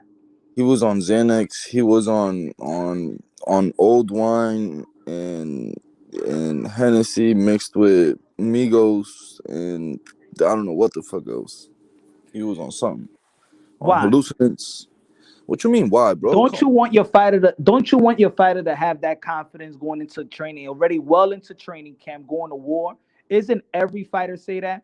Muhammad Ali said he was better than Sugar Ray Robinson, better than everybody else on why he was Cassius Clay, didn't fight Sonny Liston yet. Didn't Mike Tyson said on the infamous Lennox Lewis call out, I'm better than Alexander. I'm better than all the gladiators and stuff like that. He eat the children and stuff like that. Didn't Mike Tyson feel like that? Yeah. Don't all fighters? That's the right. Or maybe you just focus on the statement and not focus on the mindset. Right. See, you be spinning shit. You're smart. I ain't spinning. Oh, you're smart, my nigga. I ain't spinning nothing, Coda. I'm just saying, what type of mindset do you feel a fighter like that should have? Is it wrong to feel like? Hold on, Coda. Listen to this. Listen to this. Hold on, Coda. Listen to this. Listen to this, Coda. Because every fighter that's in this room has to feel that he's the best. If not, you in the wrong sport. You in the wrong sport. So now you tell me. Now I ask you again. What do you feel about how Teofimo Lopez or his statement? I'm gonna give you the same answer. That's number one. Number two, I understand what you're saying. Every fighter should feel like that. That's absolutely true. But you could tell that he didn't believe himself when he started laughing after that. Like, he just started laughing and giggling. I'm just saying, like, he's tripping. Like, that's not true. I mean, I guess if you got that mindset, I mean, I guess why was he questioning himself? Mayweather said, if you don't feel like you're the best, you're in the wrong sport. So is it bad for Teofimo Lopez to feel the way he feels? One fight ago, matter of fact, 2 fights ago, he asked himself if he still got it. So what you mean? He asked himself. He didn't say I don't got it. He said, do I still got it? That's different. Correct. He didn't quit. He didn't retire and say, man, I don't got it no more. I said, man, do I still got it? All right, so yeah, he should be. So I'm glad he got his. You never played ball, Coda, and your jump shot just wasn't on today, and you'd be like, "Diablo, ¿qué está pasando, coño?" But I was making this shit yesterday. Y todo día, the fuck is happening? You never played baseball and you got in the slump and said, "Yo, what the fuck is up?" And you striking out. You know what I'm saying? You're not hitting the ball. Yeah, not with baseball, but yeah, basketball. You was batting. You was batting a 530, right? Nigga, I played baseball for school, nigga. You got me fucked up. Ahora, pero you was batting a 580, 530 también. Yes, there was days that people were off. Yes, correct. All right. Yeah. Tú estás hablando de wiffle ball, ahora mismito. Deja de estar hablando de wiffle ball. I'm talking about baseball. Crazy as hell. I played Legion. I played for Freedom High School. I played for Lehigh Valley Baseball Academy. Don't play with me. But yeah, I mean, yes, I done struck out 3 times in one game before. Yes, All correct, right, then. So everybody got a bad day. correct. He And had a bad day. He had had a two bad not even a days. bad day because he won, but he had and his performance didn't live up to what he felt his performance should be. But damn, do I still got it? And then what did he ask the fans in the post fight interview after Taylor? Do I still got it? And what did the fans say? Yeah, pues ahí mimito, mi hermano. Yeah, not. I mean, all jokes aside, though, for sure, like every fighter definitely should have that mindset. If a fighter don't got that mindset going into a fight, he lost. Like he's already lost. You know what I'm saying? So, like for any fighter hearing this, like you definitely gotta go into a fight with that mindset. Like, yo, I'm the best. I'm the best. You know what I'm saying? And period. And that's a healthy mindset. If you don't There feel you like go. that, So bro, right now, so I'm saying in my mind, like I'm I'm honest with it. The statement is one thing, but the mindset is where, yeah, Tio hype. He ready. He's for sure, feeling great. He feeling unstoppable. He feeling like this training camp right now. He feels like, yo, bro. for sure. That's what he feeling. That's how. Yeah, That's how it says a lot. that's how all of them feel. That's how all of them look. Even people critique Deontay Wilder. Remember when Deontay Wilder said that he'll beat Mike Tyson, and everybody thought he was crazy. Remember? Yeah, The same shit. You just gotta have that. If a fighter says, you know what, I'm not you okay, look at Beterbiev. Now people may say that Beterbiev is very, very humble, right? Because Beterbiev said yesterday, he said that Bivol is not that great, and I'm not that great. We need to fight each other to see who's really great. Now, for the fans that may be humble, but I don't like that talk either, to be yeah. honest. No, no, Now no, you no, no. great, you great, Depends. Beterbiev. You It good. depends the person, bro. It depends the person because that could also be like just delusion, bro. Like because you might not be your worst critic. If you're not your worst critic, then you just just telling yourself, "Oh, I'm the best," and you could like get comfortable and like sleep. Like bro, I criticize myself in everything I do, bro. Like my worst critic. So like if I'm not on point with something, I'm going to be real with myself. Like, yo, I'm not on point with this. And I got to, like, you know what I'm saying, fix something up or whatever the case may be. You know what I'm saying? So, like you saying, just you having that mindset, saying that I'm the best, I'm the best. It's not just like, you got to believe that. You know what I'm saying? And what I'm saying is him smiling, it didn't look like he really believed that. Like, he didn't really believe that it didn't look to Nah, me that he believed. he just know. See, he's very aware of, I think Teofimo Lopez is very aware of what people say about him. Yeah, More people are saying that he's crazy, it he's could be that too. delusional, he's mentally unstable. And Hey, you know what? And you he's know running with what? it. Let him, yeah. Now yo, if y'all, remember Move. what Mike Tyson said. Remember that time when Mike Tyson told the reporter, "You guys won't allow me to be sophisticated. I'm just an animal, a nigga, a rapist, and stuff like that. You guys won't allow me. Even if I wanted to be sophisticated, y'all wouldn't allow me." See, Teofimo Lopez tried to speak spiritually and talk about corruption and politics and other things, right? And all y'all and all the media doing is calling him crazy. Okay, ya yo soy loco, ya. Todito, vamos loco, ya, que ya soy loco, ya. And I think that's what Teofimo Lopez is at right now. Yeah, he's crazy. That's it. That's what y'all wanted. Yeah. Y'all gonna get crazy now. Yeah, it could be. Now he's the Joker from Batman.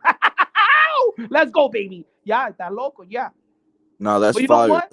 That's fire that he did that. Like, But he he's did it with the crazy Josh though. Taylor I said fight. a long time ago. He did The it with day the when I Josh know that Taylor Teofimo fight, Lopez bro. is crazy is when he knew it, and we all everybody knew that he was not supposed to get in the ring with Camboso. Yeah, yeah. Because of And his I'm not like. saying he said he will fight. That motherfucker, I'm telling y'all for real. Tio would die in the Listen, ring, bro. He would die for this shit. That's the listen. difference. Of It's all the fire. fighters I met, that was one that Tio was a guy that convinced me that motherfucker crazy and will die. I'm serious, bro. That dude is that's why I support the motherfucker. He crazy. I ain't even do no predictions to the fight because I know I'm like, nah. You shouldn't be in the ring, man. Yeah, but you be pushing it sometimes, like, bro. You know in your heart that Subriel is not no pussy, bro. Like, you be wild. Subriel is not ready, my friend. I never said that he's pussy. Bullshit. I said that he's not ready. You said he's ducking. What you mean? He's not. He's ducking. Yeah, he's not. Got an injury. How's he ducking? Get injured. Ese tigre se estaba haciendo la paja, man. He's jerking off, messing up his hand and stuff like that. Listen, it's two things. He's injured. He's jerking off thinking about Clarissa Shields. Por eso que tiene la mano así mismo, mi hermano. Listen, él no le gusta la negra. Anyway, listen.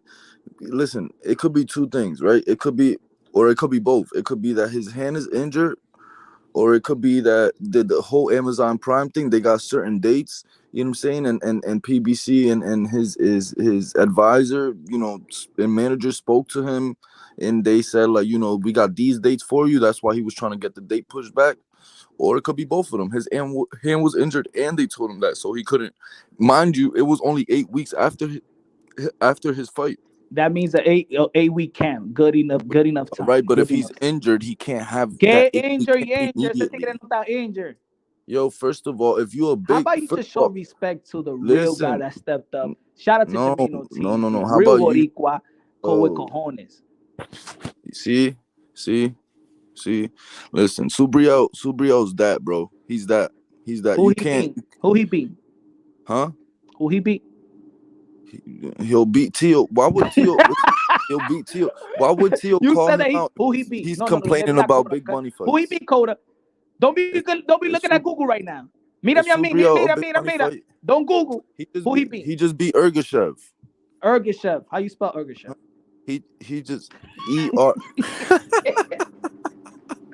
He listen, first of all, he killed the nigga in the ring. Rest in peace. I'm sorry to say that, you know what I'm saying? But even God rest his soul, even when he did that, he didn't got the hype. Everybody was still talking about Teofimo Lopez and the way he performed with Nakatani. That was the same card. Nobody was because he's more famous and he's you know what? He didn't beat nobody. He still hasn't beaten anybody. So why? All right, but he done called out all the champions, bro. He been calling out one thing. But what about what happened when he had a contract, Coda? What contract, bro? On the table. How is he gonna accept that fight? Where the fuck would they be fighting at? Where? If he's signed with PBC, in Super Bowl, Las Vegas, Mandalay Bay, February 8th. Teofimo Lopez versus Matias. All right. It should have never been on Jermaine Ortiz, but they got platform? In what platform? In what platform? In what platform? In what platform? ESPN. Top rank. He signed to PBC. Exactly. Exactly. That's why he didn't want. That's why his managers didn't want to put him against Teofimo Lopez. So I'm not saying that he's a pussy or nothing like that. He's just un cobarde.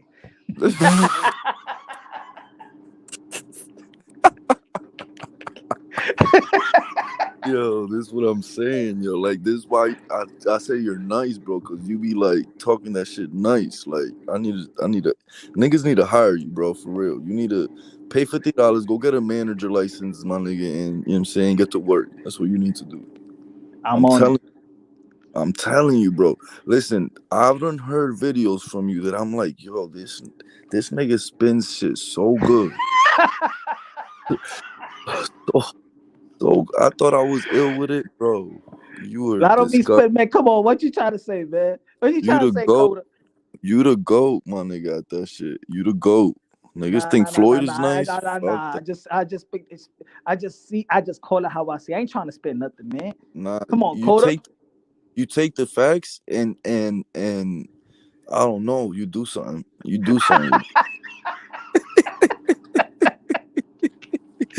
Yo, you bend it. You bend the facts. That's what you do. You bend them like. I bend the facts. Yeah, you do, cause you do say facts, but you make it sound like good to whoever you want it to. Like, listen, it could have been Cambosis that you're doing it with, and you're gonna make Cambosis sound elite. You know what I'm saying? Like, this is what I'm saying. Like, and it's good. That's the gift of God. You know what I'm saying? So, I mean, but come on, man. I'm just saying what it is. Look. Okay, I get up here and lie now. What time? Look at this, Coda. Did Teofimo Lopez send Matias a contract? See? No, but I'm not. It's yes or no. Like I'm not See? spinning anything. Yeah, Did but Teofimo Lopez team send Subriel Matias a contract? all right. Are there more details than him just Oh, not okay, signing it? okay. Let's bring it back. Did Subriel Matias call out Teofimo Lopez and call them and, call them a cobarde? Yes or no? Yes. Are there more details to that? Yes. Yes, he did. Where you okay? Where you want to start? Go ahead. Huh? You said I'm just speaking straight, nothing All right. spinning. Did So Ben Matias called out Teofimo? Teofimo Lopez a cobarde on the post-fight interview, right? Yes. And he called out Ryan, and he called out Tank, he called out Hayden. The only man that sent Subriel Matias a contract, not a call out. Teofimo Lopez didn't call out Matias. He sent his team sent him a contract that even to this day, Teofimo Lopez did not disclose it was actually Subriel Matias, right? Correct. Yes. Ahí me But meto, what? ¿verdad? But, okay. Nobody Yes. But to this day, put it this way, to this day, probably nobody would know that Teofimo Lopez sent Subriel Matias a contract, but it was Subriel Matias that disclosed it. correct. So now, because he's not. did Subriel Matias he's not ready? Was he not ready? No, stop. All right. So Okay, go ahead. did Teofimo send that contract in like with intentions to negotiate? Oh, of course. No, because Subriel said, "I will fight you and I will accept your contract. It just has to be pushed back. That's it. Just fight me a month later." But what pushback? We don't know. Coda. He said, the punch. No. Look at this. He said, his manager said, well, he said on the Instagram, he said from March or April, ¿verdad? His manager said that he's going to be on something for 2 months. And if not that, they said he has two options: to go on surgery or to be on something. His hand going to be on something that's not going to be moving in 2 months. Right or wrong? On Middle City Boxing. Jackie Hernandez, she's the witness. She was there. I was in the chat as well. All right. So how can you reschedule a fight when you don't even know what you're doing with your own hand? Remember, this schedule is an ESPN schedule. This is Super Bowl week. There ain't gonna be no fucking Super Bowl in March or April. All right. Dates, correct. Some of these dates are not even like for most fighters, these dates that they get is not the fighter that picks the dates. Exactly. Yes. They're not like Canelo Alvarez that say I'm fighting in Cinco de Mayo, and that's where the network says, okay.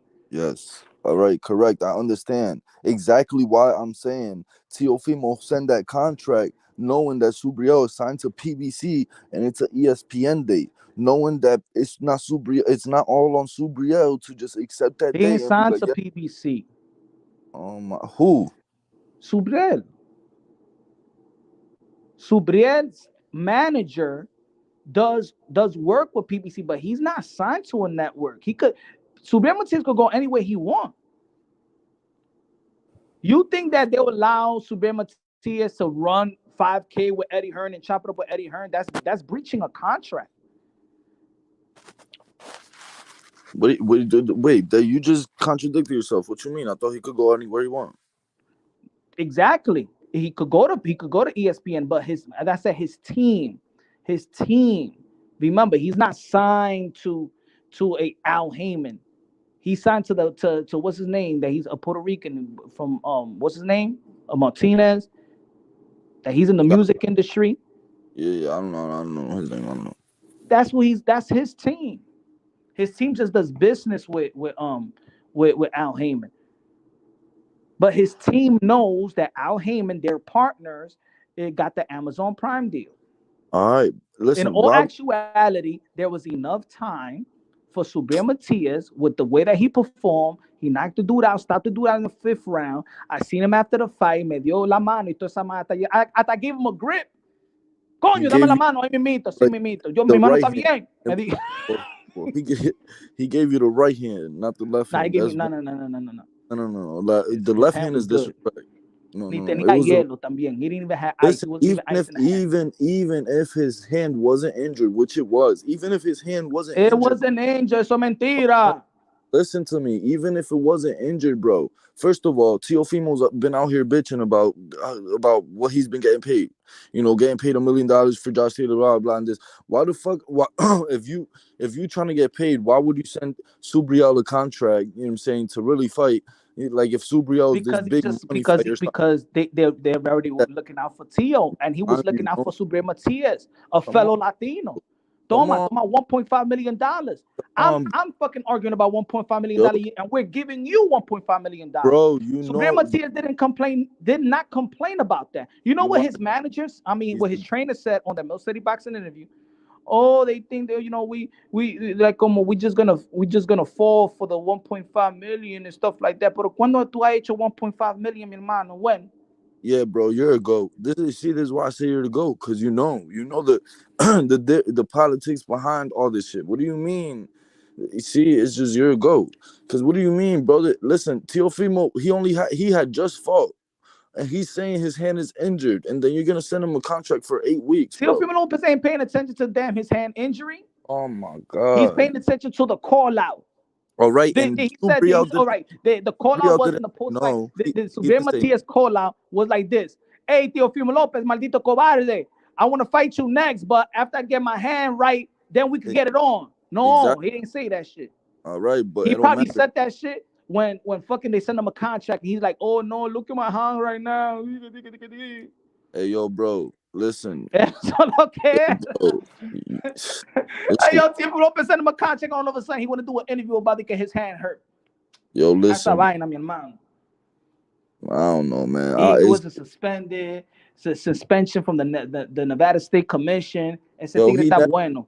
Though he never said no. He said, "I'll fight you, bro. Just put all right. You got that date, all right? Then don't send me a contract for that fucking day, bro. I just fought. That's 8 weeks later, bro." Fought. Canelo Alvarez fought Yeargerman in 2 months and change. He fought Billy Joe Saunders for unification bout. He should have done the same thing for 2 months and change for unification bout with Teofimo Lopez. I don't want to hear that excuse. See, that's what it is. In boxing, people already set the tone. People coming up to me to get punched, but tú sabes that's only 12. Look, he would have took a 3-week vacation and go into camp, and still he got 8-week camp. Yo, isn't that a good vacation? 3 weeks. 3 weeks. Listen, it's enough to get back in the gym. 3 weeks to get back in the gym. Está haciendo la paja. Get your hand ready, and then go back to training camp. Man, whatever, man. You won. I will agree to disagree. Mira, but you don't even know what you're disagreeing about. I'm disagreeing about him being a cobarde, first of all. Second of all, I'm disagreeing with you acting like you don't understand why that fight didn't go down and make it and putting because era un cobarde. All right, fuck it. If you wanna spin it to the people, promote Teo, go ahead. You know what I'm saying? But Jermaine Ortiz, shout out to the Jermaine Ortiz. He stepped up to the plate. He has the Puerto Rican blood, got the Dominican blood in him. He got the heart, the courage to sign the contract. That's Subriel Matias, the cloud chasing cobarde. They don't want to sign. That doesn't take away from Subriel Matias' skills and talent, but when it comes to Teofimo Lopez, un cobarde. No, nigga, Teo just didn't want to negotiate. That's it. So this is what I mean. Like you know what it is? I know, Coda. You like the underdog. Like you give the benefit of the doubt to the guys that really haven't done shit. So you go after Canelo, you go after Teo, and I never heard it in boxing. The guy that sent the contract now he's the problem. Can you imagine? Okay, all right. You're lying. If Canelo Alvarez, after the Demetrius Andre fight, and David Benavidez called out Canelo Alvarez after, and Canelo Alvarez would have sent David Benavidez a contract, and then David Benavidez said, "Oh well, my hand, why don't you reschedule that for maybe July or August?" But he didn't say that long. He only said 1 month. Give me another month. Get another month. He said, yo, let's do it mid-March. He said March or April. But his team, it's not even, he don't even know when his hand is gonna be ready. How you gonna say March or April? This is boxing, man. Bro, you don't just say, oh, March, April. So you think that ESPN and Top Rank is gonna wait for Subriel Matias' hand to get prepared, and then they're gonna be like, all right, Tio, now he's prepared. All right, well, he's not even doing the necessary stuff to get prepared. Remember what his trainer said? His trainer said that he needs surgery, but he doesn't want to have surgery. So when do we know his hand is prepared? Bro, he's not trying to have surgery. That doesn't mean his hand's not gonna get better. Then what you mean? Man, if your hand needs surgery, your hand needs surgery. If he has torn ligaments there or something, he needs surgery. All right, well, bro, I mean, listen. His trainer said it. His trainer said it. I know, listen, I know for a fact, right? First of all, panda. Especially if this whole like Showtime shit, you know what I'm saying, with PBC and all that and Amazon Prime wasn't going on, like for a fact, if that was a possibility and Subriel could have made that fight healthy and all that, you know what I'm saying, with no issues with the platform, he would have accepted that fight. That's why he told him, I will fight you, you know what I'm saying? I just can't fight on this date, period. You know what I'm saying? Otherwise, he would have just like denied it. I don't want to hear that excuse. I don't want to fight in this day. There's no excuse. I mean, there's no excuse. There's no excuse. No excuse for Subriel Matias. Eso es lo que tú tienes que decir. No excuse for ese pelagato. Look, man, I know Subriel Matias is ready to. It will be anybody though. Come on, man. That's what it is. What is the Subriel Matias like? You see, you on that Subriel Matias protection plan? No, I'm all not, right. nigga. You okay, Coda? You a Gervonta Tank Davis fan, right or wrong? Correct. If it was Gervonta Tank Davis that Teofimo Lopez sent the contract, and then Gervonta Tank Davis all of a sudden said, "Oh, my hand, just give me a couple of months." Don't you think in this community he would get flamed? All right, but hear me out. Why? Hear me out. Why? Because Gervonta Davis, ain't nobody gonna say, "Oh no, you can't have that date too." Ain't nobody gonna. Gervonta Davis is one of them niggas that could pick his dates. So that's a whole different. What you mean he could pick his date? He can't even train right now. He just says the judge don't even let him train. That's a judge. That has nothing to do with like somebody from boxing or nothing, a platform or nothing. All right, okay. All right, Devin Haney then. Since you don't want to hold, you wouldn't hold him accountable. I forgot why the fuck did I say Tank with Coda? How about Devin Haney? If Devin Haney called out Teofimo Lopez and you heard that Teofimo Lopez sent him a contract, he said, "Oh yeah, my hand and stuff like that. I'll wait for a couple months." You don't think that Devin Haney, but everybody would be like, "You ducking Teofimo Lopez"? Yeah. Come on, this community. Man, listen. Dime si o no. It's because it depends the situation, bro. Like people just can't be like, "Oh, he's ducking because of this." The same situation that Subriel Matias. You don't think that people would be like Devin Haney is ducking Teofimo Lopez if he would have declined the offer because he said, "Oh, just give me more time to March, April, and stuff like that"? I wouldn't. I mean, I guess I don't know, because I wouldn't personally. I wouldn't.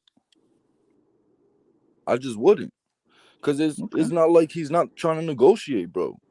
It's not like a Frank Martin. But Subriel Matias didn't try to negotiate. He was good with the pay, and he said the time. You're not gonna wait for that time because already been reported. You know that PBC, Amazon Prime is already gonna do their first shows late March and April. Correct. So Tio knew that too. So you know he's not. He's saying that shit. So then he could be like, "Oh, I got other plans." Nah, so Teofimo knew that too. So he didn't know that shit. He's not in their business. Yo, my nigga, what you mean he didn't know that shit? I'm a fan and I knew that shit. What you talking about? He knew that. But he's only answering his call out. Bro, so you're answering. I don't think that Teofimo Lopez's team would have never sent Matias a contract. He was answering his call out. He called him a pussy. Oh my God! All right, but so Teofimo Lopez did the manly alpha thing to send this cobarde a contract, and he was bluffing. He was bluffing. And you're telling me that Teo sent that And he was contract. playing billar pool and then You going know having a what I'm run. about to He don't bro, even have a sling. He going to the strip club y toda esa vaina. when you done, I'm ready. I got something to say. Go ahead. All right. So you're telling me Teofimo sent that contract to Subriel Matias knowing that he couldn't fight in February. That's what you're telling me right now. That's what you're telling me. He signed the contract. He know shit about his hand. No. Because his hand, bro, his hand will be documented. Right. He will have a suspension, bro. Just like every other fighter. Just like every other fighter that gets an injury in a fight. No, bro, that's cap, nigga. You get suspended. You get suspended when you get knocked out or some shit, or you No. Even Devin Haney had a suspension for 14 days, my brother. Oh my God! Even if yo, trust me, man. I'll be in the lock, yo. And Devin Haney had a 14-day suspension because he had a swollen hand. Even if your hand is swollen, severely swollen, they are going to give you a suspension. It doesn't have to be because you go to the hospital. How many people knew that Devin Haney got a suspension? It's easy. It's public records. Okay, so all right. Well, nobody knew that. BoxRec will put it. BoxRec will put it. All right, but nobody knew that though. So Subriel, I knew it. I put it up in the live. All right, you knew it, but everybody else didn't know it. Well, they gotta tune into Punch Run Boxing then. Tell him, Coda. Subriel had to sit there and tell him, my hand is fucked up.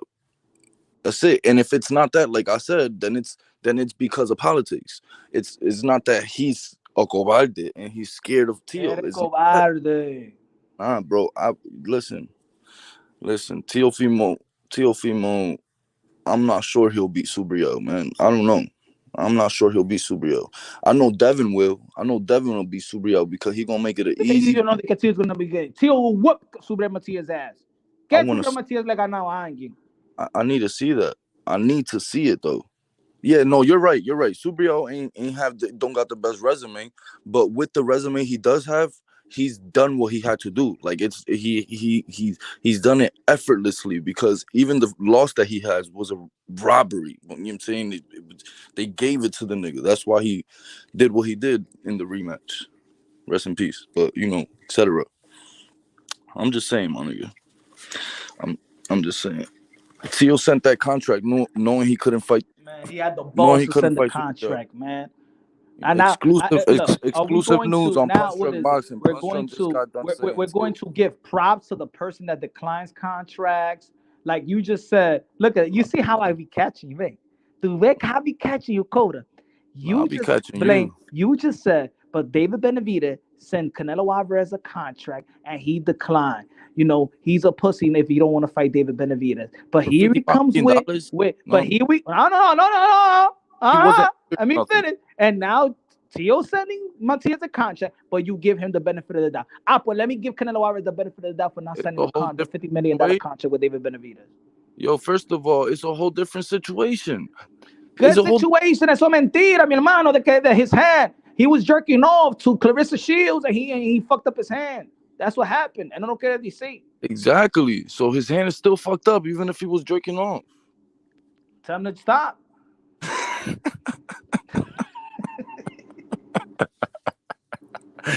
Hey, yo, man.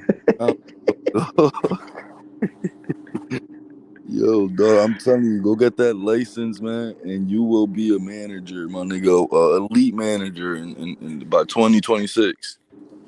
Hey, yo, you know what? I tell you who Subriel Matias won't fight? Who? El viejo. El abuelito. Teo won't fight. I dare the team put him in front of Barroso. I dare Teo to fight him. So Teofimo Lopez is gonna fight Jermaine Ortiz, the guy that had hard to sign the contract. I want Matias to fight the senior citizen from the bingo hall. Much want to bet that guy whoop his ass. You dead ass serious? Ese viejo le gana a Subriel Matias. Ese viejito le gana a Subriel Matias. That old man, I'm granddaddy. You're dead ass. Or are you playing around? No, I'm not playing around.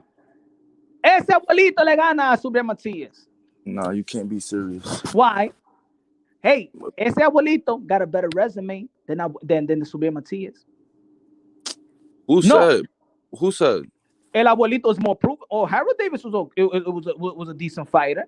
Bro, He beat in our eyes, he probably beat Rolly. You know, they robbed him. El abuelito le gana a Subriel Matias. Ese abuelito le da una pela, o old school pela. Yo, so you're telling me that Cambosis dropped Tio and Sander Martin dropped Tio and El Abuelito won't drop Tio? There's a 107-year-old that Vamos a hablar de Subriel Matias. That Teofimo Lopez got a fight with Jermaine Ortiz. Listen, Subriel will listen. And you know what? It will be hard for him to beat him up because just like me and how we're raised, we don't raise our hands to our elders. So it would be hard for him to even want to punch him. Bro. Yeah, that's what's happening. You keep on thinking like that. Fighters think like how you think Code is the reason why he's knocking these dudes down and out. First round knockout. He's the matatang right there. First round knockout. My nigga, Subriel will punch him 100 times in one round, every round. Do you understand? Hey, ese viejo, man, that's it. He got nothing to lose. He got probably like 5 more years to live. That's why he's fighting the way he's fighting. That dude is older than fucking Bob Arum, beating up dudes. He went to high school with Bob Arum. Oh, you're wilding, bro. Bob Arum is still mad because he stole Bob Arum's prom date. Chill, you're wilding. You're wilding. Nigga, you're wilding because mad bad bad things happen to that. Back up. That guy seen everything. That guy seen World War I, World War II, Vietnam. He saw everything. Bro, it's fuck. I mean, I don't know if he saw all that, but like it's fucked up. You know what happened to his family, right? You know what I'm saying? So I don't want to go in that deep. But that's why he got nothing to lose then. But yeah, no, that's true. He's the people's champ. It be that ass nigga. Yo tengo cariño para el viejo ese. Yo no sé por qué. Tengo un montón de cariño. I swear, I grew mad, like heartfelt, like love for that old head, bro. Like he deserves. That dude seen every president, bro, since Johnson.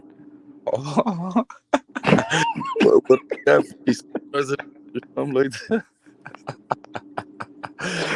Man, he was alive, man. He was alive to see Martin Luther King and Malcolm X. Yo, you know he got a 30-year-old kid. Ese tigre viejo, how old he's 40 and he got a 30-year-old kid. Mira esa mentira they do. He got a 30-year-old son and he's 40 and he's listed as 40 years old. They be lying out there. So that mother dude was already cingando a los 10 años. 10 years old. They be lying, bro. And you know what I'm saying? It's just for the show, for the, you know what I'm saying, presentation.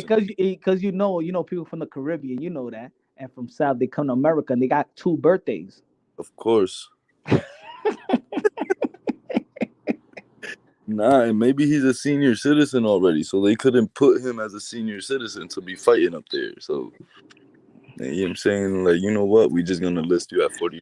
Yo, he probably go to the commission. You remember the movie in Rocky Balboa, when Rocky Balboa tried to get his license, and then he did that speech. You know, when you work hard, and then you do what you have to do, and then that's not right. When somebody tells you that's not right. What are you trying to get at? Him. Mira ustedes, dame la licencia que yo he trabajado mucho. Mira, Yeah. Como me hicieron, me robaron, they robbery me with Rolly, they robbery. And that's not fair. I train very hard. You give me license right now. I prove to everybody in the world. And I gotta give him props. And he's not with Snack. And he did it without Snack. Coda. He's humble, man. He don't even really know how to talk, you know, like in front of the cameras. He's real humble. Everything is God, you know. Everything is Christ. Jesús está pasando por aquí. Jesús está pasando por aquí. Christ, man. Christ is the medicine. Yo, man. I'm happy he beat Davies though, man. Like they really gotta give him that rematch. You know they gonna give him some step aside money right here, a little $500K or something, $300K. You know what? I think they'll give him a shot because I think before they're like, come on, how are we gonna market this guy, man, if he wins? But now there is a market for him. He could be that Cinderella. He could be the Rocky Balboa of boxing. Hell yeah. I think now they see it like, yo, we could capitalize off this old man. Hell yeah. He grew a fan base, like a lot of people, and it was mostly like pity. You know what I'm saying, and like real like sentimental feelings for him. You know what I'm saying, like a lot of people like like him now. That's crazy.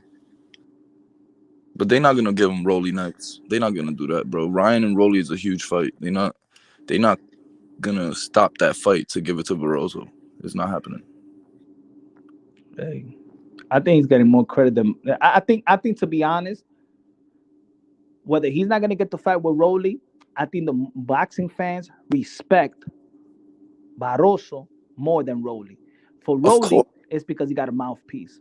But I think they respect El Viejo more as a fighter than they do Rolly Romero. Of course, they got. I mean, I do. Shit, I do. But like so Rolly is like a marketable fighter. He gonna fight this Barroso dude before he fights Ryan again. Barroso is likely for Barroso to beat him, and then there's no Rolly and Ryan. Well, even if there is, it's not gonna be as rich as it would be now, as lucrative. So they're not gonna do that. They're gonna, I'm saying, might step him aside and then give him a fight with somebody else. I don't know, Ryan. So let me post the question of today's live for you and for everybody in the chat. I said only one supreme monster. Who is the supreme monster in boxing? You got Beterbiev, Naoya Inoue, David Benavidez, Subriel Matias, Vergil Ortiz, Gervonta Tan Davis, Crawford. Crawford. We could put Crawford there. He's knocking everybody out in the welterweight division. We got to put Crawford there. Who is the monster? The monsters of all monsters. Damn, that's hard. I know you're a fan of Edgar Berlanga. You want to put him there too? I mean, I ain't really a huge fan of Edgar Berlanga. I just don't like that people like slight him so much. Like people type sleeping on him just because he knocked everybody up. You want to add him? You want to add Edgar Berlanga? I mean, ain't nobody gonna pick Edgar Berlanga, bro. He is not the monster right now. All right, so who you think is the supreme monster? Everybody he touching is going out, and they're gonna be hurt bad, hospital bad. He putting everybody in the hospital type of shit. Yeah, but I mean, I think there's more to monster than that, because in that case it's Gervonta, but Gervonta not fighting elite fighters right now. So your favorite fighter. I'm not gonna say Gervonta though, because he's not fighting the elite fighters. You know what I'm saying? That's what I'm saying. There's more to that. Look at Jackie. Jackie was already on it. Jackie was already at don't say tech. Look. It's not in a way. She said, oh my God.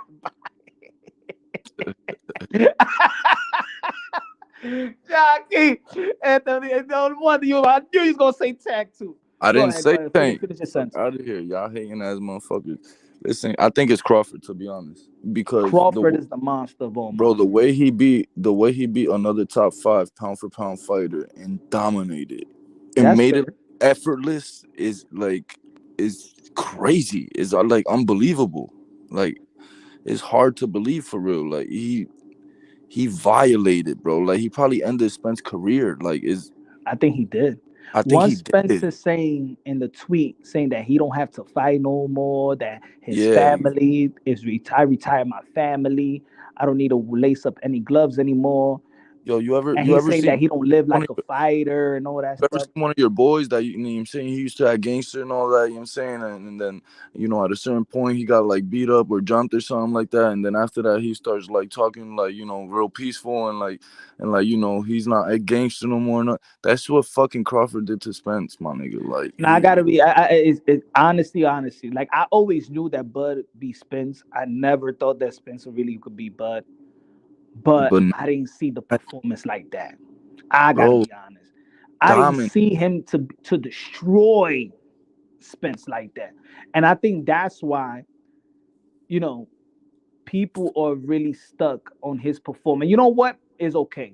Because the performance, it was so, oh my God, dominant. And then the energy of that whole event was just like, it was throwback energy. Like, but you know what? Also, you know what?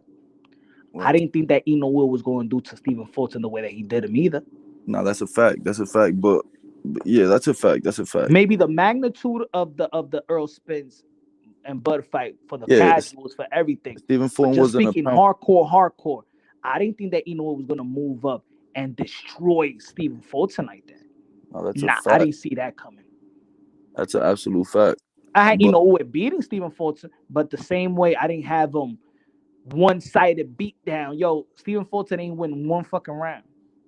nothing. He was shaking after the first jab. Like his legs was shaking. You could tell he wasn't comfortable in there. You know, when a nigga starts getting nervous and scared, he's shaking. You could tell he's shaking. And I didn't see also Inoue knocking out Nonito Doné in the second round. After their first fight, I didn't see that shit either. I didn't think he was gonna finish him like that. Yeah, but I got questions about Inoue, and I don't know. Oh And yeah. Don't tell me that you believe in this glove stuff. listen, and those aren't pound for pound, like, you know, fighters though. You know what I'm saying? Like that's the big other like statement of Crawford's performance. It's versus top 5 pound for pound fighter. Like, and it was effortless, like taking candy from a baby. So I don't know, man. I don't know. Ain't always younger doing the same shit. Facts. Lofton. 4 division champ, 2 division undisputed, better resume. Crawford has best 2, best out 2. All right, but in a way, this is why they don't take the. But he's moving up. That's the difference. He moved up, and we can't change. If we're gonna call that moving up there to be great, when it comes to Inoue, oh, Bud Crawford is the fighter. No. He didn't move up. Inoue moved up and fought the man in that division, the unified champion, and took him out earlier than what Bud did to Spence. Yeah, for sure. And the thing is that one thing that I know, and probably as a whole, a lot of people didn't think. Well, I've seen other pound for pounds never had Stephen Fulton, but Stephen Fulton used to be on my pound for pound list. I hold him to high regards. Nah, Maybe yeah, that's why I also have now as the pound for pound #1 fighter of the he year. was Who do you have, definitely Coda? average, for sure. He was over average. Stephen Fulton, for sure. Now, Inoue's my fighter of the year, but performance though, like, I don't know. Who's pound for pound #1? Pound for pound #1. It got to be Crawford. Listen, this is why people don't take the lighter weight seriously. I know you know, but I don't know if people in the chat know. It's just because there used to be 8 weight classes. Now there's a bunch of weight classes, and down there's like every 3 pounds there's a new weight class. So this is why people don't take those lighter guys that serious, or, you know, the accolades, like they don't Then hold they're casuals then. super high regards. Because of the every 3 pounds there's a new weight class. So like, all right, he became 2-time undisputed in different weight classes, but like 3 pounds away, 4 pounds, 18, 4 pounds away, 122. So okay, I mean, it's a little different. I mean, I don't know. But the smaller you are, the more you can rehydrate. The bigger you are, the more you could rehydrate. That's why, because every pound does mean something. I mean, yeah, I think Terrence. I think Terrence was number 2. If we're talking about 2023, look, if Naoya Inoue would have just fought one time, then it goes to Bud. But he also did the same thing that Terrence Bud Crawford did, but he moved up the same year. And fought the man. How can I give Bud Crawford fighter of the year or even pound for pound #1 after 2023? No. Pound for pound #1. It's just the consistency though, bro. But what's the consistency of Inoue también? Yo, bro, because Inoue hasn't been top 5 pound for pound for that long. Like, how long he been top 5 pound for pound? Inoue? Yeah, probably last 5 years, maybe, if that. My nigga Crawford been top five pound for pound forever, bro, and arguably but also, Bud Crawford fought one time last year, one time the year before, for sure. And he fought David Avanesian. For sure. So it's not that, and that's what I was saying in my breakdown to the reason why Inoue is pound for pound fighter, because he just did a little bit more. If Bud Crawford, okay, remember, you want to see Bud Crawford fight Boots. If Bud Crawford would have fought Boots in December and beat Boots, then I probably would have gave it to Crawford. But Inoue just did a little more for 2023. Just did. Just I mean, did. listen, both. I ain't even mad at you, bro. Like both those guys, like is just it's pick 'em, bro. Like it's a pick 'em like answer because in 1 year, bro, from December to December, Inoue became 2-time undisputed. In 1 year, from December to December. Yep. And he violated a elite fighter in Stephen Fulton too, like just like Crawford did. So I mean, you know what I'm saying? It's pick 'em is who is your preference. I still got Crawford because of the opponent he had and how dominant and effortless it was and just the magnitude of the event. But I mean, that's what I keep on hearing, the magnitude. But as pick up, the magnitude shouldn't mean anything. to me, it's another top 5 pound for pound fighter. It's not like Fulton was top 5 True. pound. But I have Fulton also as a pound for pound fighter. But I understand that most people didn't. Mm-hmm. I understand that. I understand also that people felt that maybe Brandon Figueroa would beat Stephen Fulton. Nah, Stephen Fulton fought. I have Stephen Fulton winning. He fought a perfect, beautiful fight, my nigga. With that pressure, that was a fire fight. I love watching that fight. Yeah, that's a championship fight. It's not supposed. I don't know why people think it's supposed to be easy. Like if it's champion versus champion, it's really not supposed to be easy. Mm-hmm. That's probably why they were saying, "Oh, he won," because.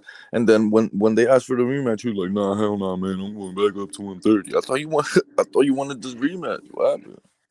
Now you know who could have been on that list as well as a monster, but I think he effed up in the last fight.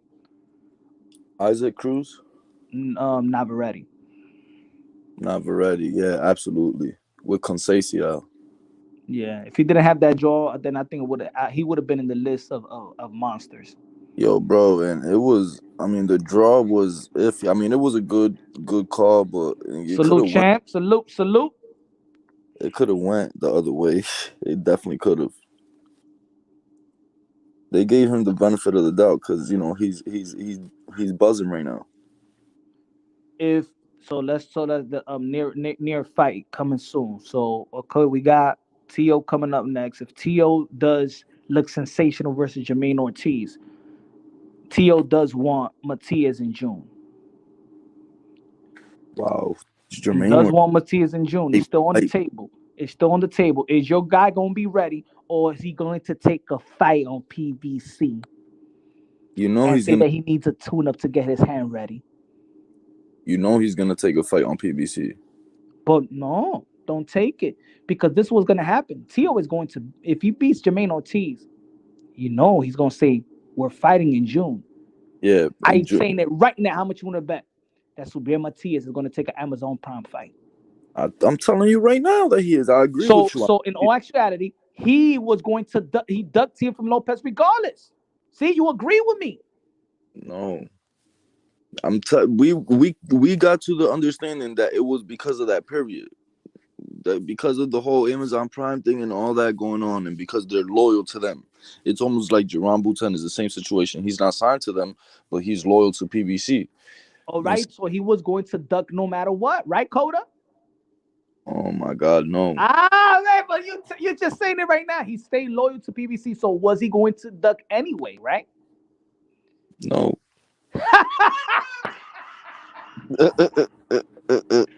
Diablo, Coda, you don't want to give in. See, Coda, you don't want to give in. Cause I can't say that about Subriel, bro. He really showed that, my nigga, like he really street, like he ain't scared of nothing. Like then, bro, nah, you can't say that. See, now you spinning shit. See, you the spin doctor right now. You DJ Jazzy Jeff right now. Now you spinning. Listen, I know that that he's not pussy, so I don't care about nothing you saying. I'm not saying. I'm just asking you, my brother. You the one that said that he's faithful like boots and it's a PBC. So if you knew that, you know that that's the reason why he dug Teofimo Lopez, right? Because he's faithful to PBC, right, Coda? Don't stop putting words in my mouth.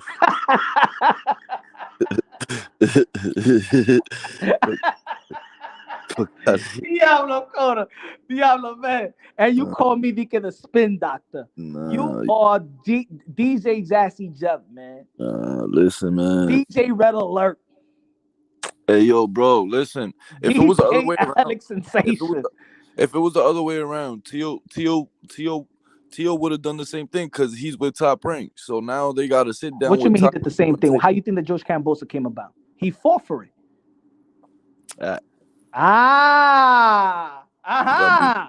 What you mean? George Kambosos came about because he didn't want to fight the WBC world champion, who was Devin the Dream Haney. That so he no champion. He was a belt holder. He went he and was a fought. belt holder. He went and fought his mandatory. Going away from Subriel Matias. Is he going to be ready for June? Listen, bro. Well, he's going because look. How about this? Yeah, but I know Subriel Matias going to give Teofimo Lopez a date. Since Teofimo Lopez gave him a contract, if Subriel Matias is going to give Teo a contract? Hear me out, bro. Listen, I would love to say yeah, but I just got to keep it real, bro. Like, it's more likely that he's going to go a different route and fight, somebody else or another champion, because then you got to work with Top Rank and all this extra shit. You know what I'm saying? So I hope, but I doubt it. I don't think so. You better not duck me, son. I don't think so. You better not duck me, son.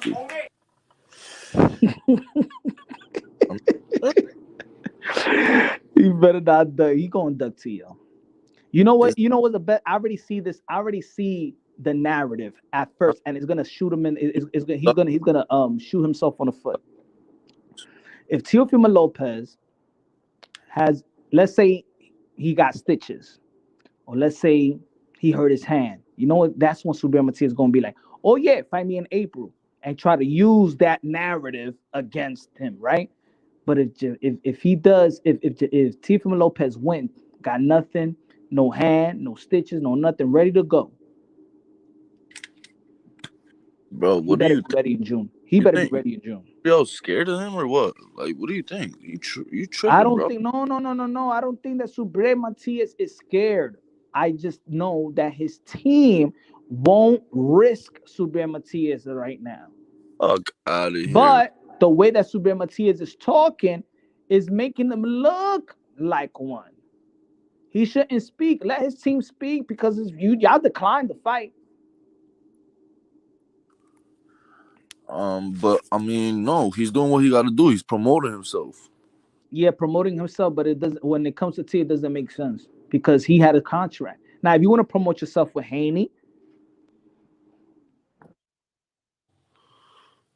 I mean, I don't know, whatever. If you want to promote yourself with Haney, if you want to promote yourself with Tank, then it's different. How is it different? Oh, you're saying because Teo sent him a contract, so it's not like yeah. So then it's different. Then who's really pulling the trigger? Teo at least pulled the trigger. Yeah, fake Teo trigger. At least, you know what I'm saying? Let's say Bill, what they said that they spoke to Peter Khan. See that they shot themselves on the foot because we all know that Peter Khan don't work with Subriel Matias, so he shot himself on the foot with that one. Yeah, that nigga lie out his ass. I mean, listen, he pulled the trigger to a water gun because he knew by politics that fight wasn't gonna happen. If I'm lying, Jackie, no te duele, my Jackie, stay up. Jackie, stay up.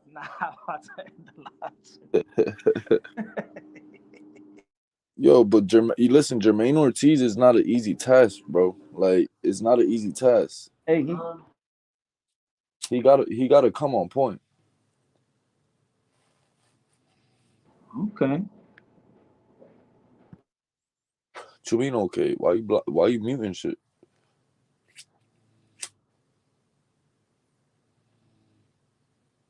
Pues, mi gente, ya tú sabes.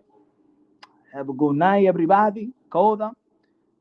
It was good talking to you and roasting you. Yeah, right.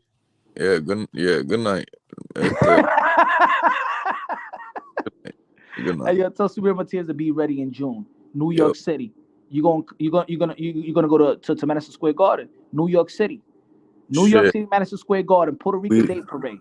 We're gonna go to the concert. We there. And we're gonna go to the street in Spanish Harlem, the concert out there. I swear to God. Ponte ready. I swear to God, I'm there. All right, we'll see. All right, we'll see. We'll see. Subriel Matias says, "See, oh, I not ready again. I not ready." Yeah, we'll see if Teo gets injured now. If he's gonna be the one injured, excuses and shit. With his fake ass contract that he sent on some Devin Haney shit. Yo, I'll holla at y'all. Yeah, right. That's a contract, and Subriel Matias is the one that said it was real. It was te cogí otra vez. Anyway, good night, y'all, man. Have a good night.